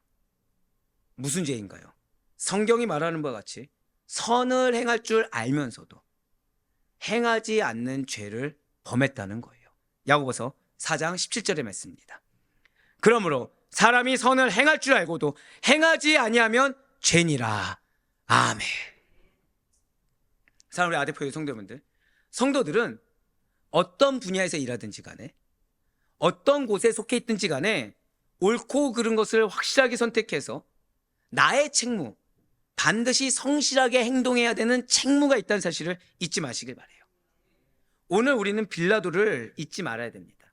진실로 빌라도는 부임 초부터 성경에는 그 선교학에는 상황화가 있다고 말씀을 드렸어요. 선교에는 과거에 부흥신학, 번영신학이 한창 유행했을 때는 해외 유학파, 대형교회 부교육자분들을 이렇게 담임 목사님으로 많이 모셔갔습니다. 그러면은 그분들이 성공했을까요? 실패했을까요? 뭐 성공하신 분들도 있고 실패하신 분도 있어요. 물론 목회는 성공과 실패라는 것이 없지만 성공하신 분도 있고 인간적인 눈으로 봤을 때 실패하신 분들도 있습니다. 왜 그럴까요? 공교롭게도 공통점이 딱 하나가 있어요. 외국에서 내가 했던 프로그램, 대형교회에서 했던 프로그램을 어디를 가든 다 그걸 적용하는 겁니다. 다 그걸 도입하는 거예요. 근데 제가 항상 감사한 거를 말씀드린 적 있죠. 저는 양구 간 걸 진짜 감사하다고. 왜냐하면 제가 양구 갔을 때 느낀 거는, 저는 아시다시피 충격교회 출신입니다. 대형교회에서 했던 게 양구에서 하나도 적용이 안 되는 거예요. 적용되는 건 뭐죠? 복음밖에 없었습니다. 말씀하고 기도 외에는 충영교회에 썼던 프로그램을 적용하려고 하면 할수록 저항만 일어나고 전혀 먹히지가 않는 거예요. 거기만의 상황화가 있는 겁니다. 그래서 그때 조직신학에 대한 마음을 버렸어요. 저는 그때 선교학을 했습니다. 그러고 나서 이제 부평도 가고 광진구도 가고 관악구도 가고 했지만 다 느꼈던 공통된 마음은, 각 교회마다 토양이 다르다. 그리고 그 교회에서도 성도님들이 다 다르다. 즉 성도님들 가정마다 말씀이 같아야 됩니까? 달라야 됩니까? 달라야 된다. 그럼 성도님들 가정마다 영적 솔루션이 같아야 됩니까? 달라야 됩니까? 달라야 된다라는 거예요. 그것이 상황화입니다. 지금 빌라도는 그렇게 하지 않았어요. 빌라도는 행정 전문가가 아닙니다. 빌라도는 군인 출신이라고 했어요. 근데 지금 빌라도는 유대 땅을 다스릴 때 공부하고 왔습니까? 군인 정신으로 왔습니까? 군인 정신으로 왔어요. 그래서 빌라도는 부임 초부터 이 유대인들을 경멸하고 포악한 정책으로 많은 문제를 일으켜왔습니다. 즉 빌라도는 상황화를 하지 않았어요. 내 것을 주장했습니다. 지금 빌라도는 첫 번째 무엇이라고요? 내 것을 주장했습니다. 여러분들의 가정은 죄송하지만 여러분들이 속해 있지만 다릅니다. 여러분들의 사명은 여러분들이 속해 있는 건 맞지만 다릅니다. 무엇이 달라요? 이전과는 다릅니다. 여러분들의 가정은 10년 전과 지금이 다릅니다. 그래서 고백하실게요. 지금 내가 은혜 받아야 합니다. 지금 내가 생생하게 은혜 받아서 그 받은 은혜를 적용하지 않으면 소용이 없습니다. 내가 은혜 받지 못하잖아요. 내가 지금 새롭게 채워지지 않잖아요. 그럼 내 안에서 자연스럽게 나오는 것은 군인 정신입니다. 무대뽀라는 거예요. 이전 것만 계속 주장하는 거예요. 이전 것만. 이전 내가 받은 은혜, 이전 내가 받았던 큰 어떤 것들, 이것만 주장하는 거예요. 그럼 지금 상황에 맞을까요? 안 맞을까요? 안 맞죠. 근데 나는 누가 문제가 되는 겁니까? 배우자가 문제고 자녀가 문제고, 나는 지금 은혜에 있는 말씀을 가져왔는데 이걸 못 받아들이는 상대방이 다 문제되는 겁니다. 누구처럼요? 빌라도처럼. 지금 유대인들은 빌라도에게 맡겨진 백성입니다. 그러면은 빌라도가 이 유대인들을 대하는 태도는 나에게 맡겨진 백성이기 때문에 이들이 평안하게 이 맡겨진 땅 안에서 잘 사는 것이 목적이 되는 것이, 내 말을 따르는 것이 우선이 되어서는 안 돼요. 우리는 중요한 존재들이 맞습니다. 근데 그 중요한 존재로서 내가 결정하고 내가 이끌고 내가 담내는 착각을 버려야 됩니다. 제일 먼저는 고백하실게요. 섬겨야 합니다. 또 여기서 나 이전에 이미 섬겼습니다. 빌라도도 섬겼다고 얘기했다니까요. 빌라도도 자신이 희생했다고 얘기했다니까요. 빌라도는 희생했습니까? 자기 직성을 풀었습니까? 여러분들 죄송하지만 내 배우자와 내 자녀들이 예수 만나길 원해서 교회 나오라고 한 것이, 그것이 뭘 내가 지금 뭘 요구한 것입니까? 죄송하지만 저는 그럼 그 이전을 물어보고 싶어요. 믿음을 얘기하기 이전에 내 가정에서의 모습이 믿는 자의 본이 되었는지, 내 가정에서의 책무를 온전히 다했는지, 내 사역지에서 책무를 다했는지, 아니면 나는 그걸 하지 않고 내로남불의 자세로 그저 요구만 한 것은 아닌지, 마치 누구처럼요? 직업 그 군인 정신을 밀어붙였던 무대포적인 빌라도처럼 그걸 돌이켜봐야 됩니다. 또는 내 욕심으로 막 이렇게 이끌어왔어요.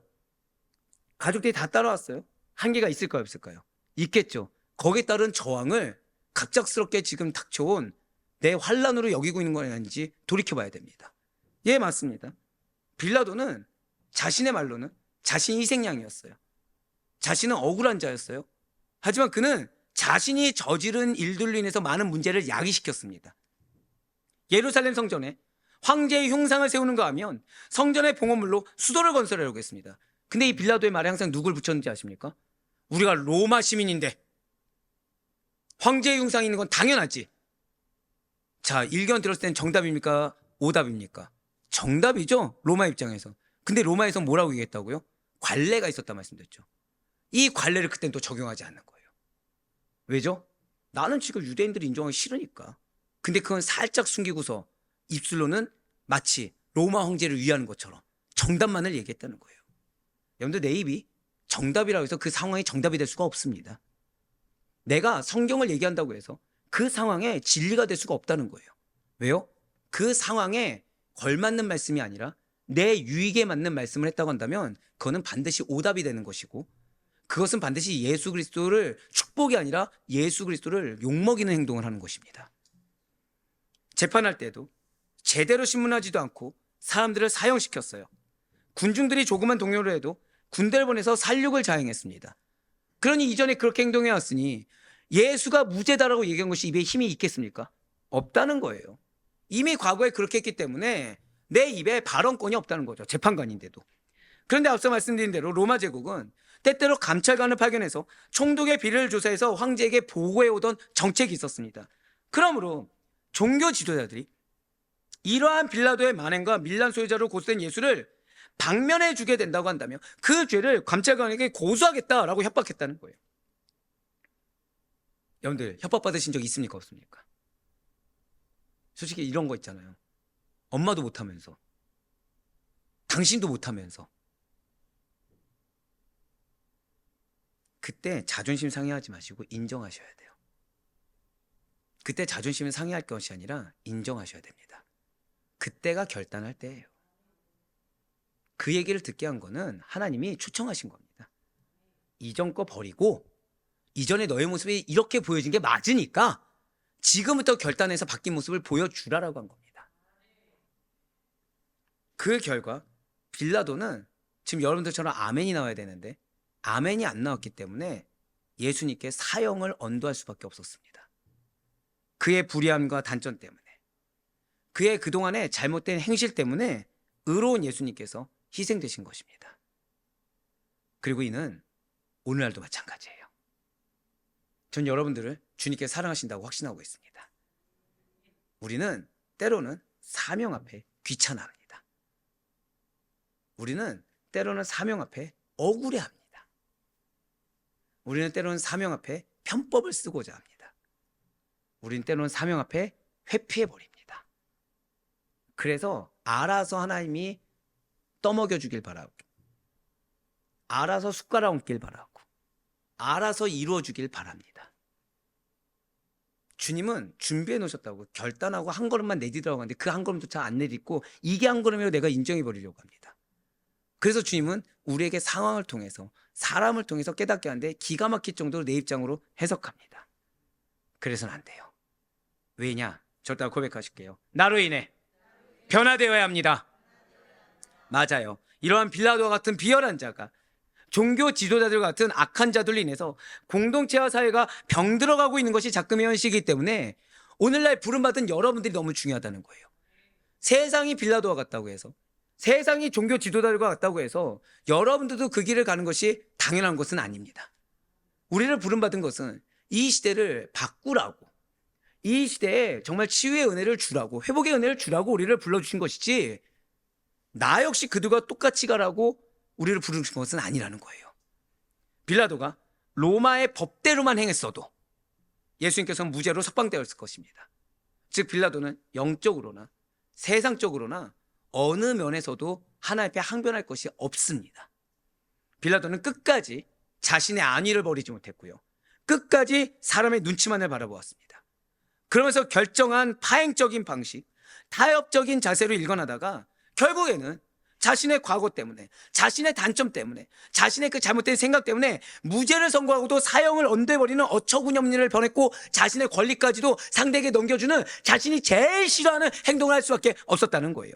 진실로 빌라도는 예수님께서 무죄하시다라는 사실을 알면서도 유대인들의 압력과 로마 황제의 눈치를 보면서 결국 예수님을 십자가에 내어주었습니다. 그는 자신이 옳다고 아는 진리, 자신이 고귀하고도 여기는 그 가치를 지키는 대신에 자신의 지위, 안위를 우선시해서 오히려 역으로 책임을 회피하고 비겁한 선택을 해버리고 말았다는 거예요. 그 결과는 자살이었습니다.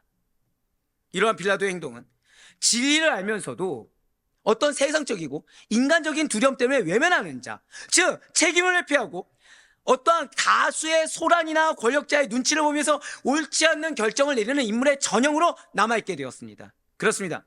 빌라도는 환경의 문제 해결을 위해, 나의 안위를 위해 예수님을 희생시켜버렸어요. 그는 겉으로는 이걸 기억하셔야 돼요. 평화를 얻은 것처럼 보이지만 이는 진리 없는 타협이었고 내면의 불안과 책임 회피만 남을 수밖에 없었습니다. 반드시 잊지 마시기 바라요. 여러분들에게 주님은 화평을 주길 원하십니다. 여러분들에게 진정한 승리를 주길 원하십니다. 근데 성경에서 말하는 진정한 화평은 단순히 갈등이 없는, 단순히 어떤 나의 희생이 전혀 없고 내가 생각하는 정도의 희생만 하면 되는 어떤 외적 평화 상태가 아니라, 고백하실게요, 진리 위에 세워진 내적 평안이에요. 이 내적 평안은 사명에 순종한 자, 끝까지 그 말씀 앞에 아멘으로 화답한 자, 그리고 정말로 주님께서 원하시는 그대로 나아가는 자, 그 자들만이 허락되는 것입니다. 평안이 있으십니까? 없으십니까? 없다고 한다면 빨리 돌이켜보셔야 돼요. 없다고 한다면 빨리 돌이켜보셔야 되고 빨리 기회를 잡으셔야 됩니다. 내가 타협하는 걸로는 한계가 있어요. 그거는 계속해서 말씀드렸죠. 안 좋은 상황을 날 내몰 뿐입니다. 내 가정 가운데 내 상황 가운데 문제가 해결되지 않았는데 어떻게 과거의 것을 고수할 수가 있겠습니까? 어떻게 나의 입장을 고수할 수 있겠습니까? 내 상황 가운데 어떻게 이것이 최선이라고 하겠습니까? 내가 하는 최선은 한계가 있지만 하나님의 최선은 무궁무진합니다. 그렇다고 하나님의 명령하신 대로 따를 수밖에 없겠죠. 그래서 제가 한번 말씀드렸잖아요. 금식하기 싫다니까요. 예, 말씀드렸잖아요. 싫다고, 괴롭다고. 근데 저는 지금 금식 기간입니까 아닙니까? 금식 기간을 칠 수도 없다 그랬죠. 자, 여러분들 하루에 한 끼 먹으면 금식입니까 아닙니까? 한번 여쭤볼게요. 한 끼 먹으면 금식입니까 아닙니까? 여러분들 생각해도 어떠세요? 아, 목사님은 아닙니다라고 얘기하실 겁니까? 근데 저는 기간으로 칠 수도 없어요. 그럼 저는 억울한 겁니까? 기회입니까? 저는 기회라고 자부하고 있습니다. 저는 기회라고 자부하고 있습니다. 이거를 금식으로 치지 않고 하나님이 받아주신다고 한다면 금식 기간에 이상의 은혜를 주실 거라고 믿고 있다는 거예요. 근데 지금 저는 인간적으로 볼 때 억울한 상황이죠. 인간적으로 볼 때, 그렇죠? 따지면 안 돼요. 그거 아십니까? 보다 더 많은 희생을 요구하십니다. 근데 나에게 희생을 요구하고 나에게 헌신을 요구할 때는 이유가 있습니다. 그거를 순종하지 않잖아요? 그럼 나는 계속해서 평강을 얻기를 원한다고 하면서 평강을 얻지 못하는 상태로 나아갈 수밖에 없다는 거예요. 이 시간 우리는 기도하며 나아갑니다. 주님께서는 우리들에게 평화를 주길 원하시고 평화를 주길 원하셔서 사명을 주셨고 결단할 수 있는 기회를 계속해서 주고 계세요. 그러기 위해서 무책임한 상태에서 드리는 기도가 아니라 내 입장에서 인간적인 기준과 욕심에서 드려지는 기도가 아니라 부름받은 자에 합당하게 진리를 위해 사명을 위해 하나님의 뜻하심을 위해 현재 나에게 주어진 책임과 사명을 위해 나아가기를 이 시간 원하시고 계십니다. 그 가운데 믿음으로 결단하고 순종하는 자에게만 허락하시는 놀라운 은혜와 평강 주기를 원하시고 계시다는 거예요. 사람마다 사명이 있습니다. 사람마다 사명이 다 달라요. 근데 이 사명은 누군가는 정말로요. 누군가는 이렇게 몸으로 하는 분이 계실 수가 있을 수 있고 누군가는 정말 물질로 하는 분들이 계실 수가 있고 누군가는 기도로 하는 분이 있고 누군가는 찬양으로 하는 사명이 있을 수 있죠. 그래서 어떤 분은 진짜 예배 자리만 지켜도 그 사명을 다 하시는 분이 있을 수 있고 그럼 공격이 어떨까요? 못 지키게 하는 거예요. 어떤 분은 결단해서 한 걸음 나아가는 거. 그러니까 예를 들면 그런 거죠. 나는 그 위치가 내 위치가 아니라 생각하는 거예요. 근데 아멘 했을 때 그럼 그분은 사명을 다 한 걸까요? 안 한 걸까요? 다 한 거예요. 우리가 생각하는 사명은 뭐입니까? 너무 거창하게 생각하죠. 근데 사명의 순종 그리고 사명의 이루심의 시작은 지극히 작은 것부터입니다. 지금 내가 생각했을 때 불가능하다고 영역을 그거부터 지우셔야 돼요. 내가 생각했을 때 억울하다고 하는 거, 내가 생각했을 때 귀찮다고 한 거, 내가 생각했을 때 인간적인 편법인 거, 내가 생각했을 때 회피하고 싶은 거 다 버리셔야 됩니다. 그렇게 됐을 때 내 눈앞에 예수가 있는 걸 만나게 될 거예요. 지금 예수님 만나고 계십니까? 못 만나고 계십니까? 정직한 여러분들을 정말 사랑합니다. 조심 말씀드릴까요? 몇 분이나 평안이 있으실까요? 지금 주님은 없는 걸 알기 때문에 주길 원하신다고 하신 거예요. 은혜가 없는 걸 알기 때문에 주고자 하시는 거예요. 근데 지금 나는 고집을 부립니까? 순종하고 있습니까? 고집을 부리는 걸 알고 있기 때문에 말씀하시는 거예요. 근데 지금 뭐라고 말씀하셨어요? 저 일단 한번 마지막 고백하실게요. 지금 결단하겠습니다. 지금 결단하세요. 제가 지금 여러분한테 뭐 특별 헌금 내라고 했습니까? 아니죠. 각자마다 사명이 다 다르다고 했죠. 그 사명 순종하셔야 돼요. 그 사명 순종하셔야 돼요. 여기 교회 유익이 있을까요? 없을까요? 궁극적으로는 유익이 있습니다. 하지만 가장 큰 수혜자는 여러분들 가족이에요. 여러분들 가정입니다. 여러분들 가정을 위해서 내가 결단해야 돼요. 내가 내 가정을 위한다고 하면서 내 가정을 위한 방법은 이거다 저거다 이렇게 따지시면 그게 지금 빌라도의 편법입니다. 과연 여러분들께서 진리를 지키기 위해 부름받은 뜻에 합당하게 살아가기에 결단하며 용기를 내는 자가 되고 계십니까? 아니면 현실적인 문제와 인간적인 이익 앞에 타협하고 핑계대며 미루는 자이십니까? 진리를 지키는 용기는 부름받은 뜻에 합당하게 쓰임받으며 열매 맺을 수 있는 용기는 어떠한 불이익이나 어떠한 두려움, 외부의 압력 앞에서도 오직 진리만을 기준으로 옳은 것을 선택하는 태도라는 사실을 잊지 마시길 바라요. 분명 예수님께서는 자신이 진리임을 밝히셨고 진리를 위해 친히 몸소 먼저 고난과 죽음까지도 감수하셨습니다. 그리고 우리는 바로 그러한 예수님을 믿고 예수님의 길을 따르는 그리스도인이 우리의 정체성입니다. 그래 바라고 꺼놨기는 뜻하심이 있어 부름받은 여러분과 저 역시도 철저할 정도로 진리가 기준 되시고 주님의 뜻하심이 기준 되셔서 나를 둘러싼 어떠한 욕심과 인간적인 이익 그리고 불의 앞에 결단해서 굴복하는 자로서가 아니라 맞서 싸우는 자로서 주님으로부터 정말 너가 용기 있는 내 종이다. 정말 너가 나에게 쓰임받게 합당한 내 청직이다라고 칭찬받는 자들이 다 될 수 있기를. 그래야 그렇게 결단한 자 앞에 놓여져 있는 번성하심이 무엇인지 하나님의 능력이 무엇인지 경험해 나갈 수 있는 우리 모두가 되기를 주님의 이름으로 간절히 축원합니다.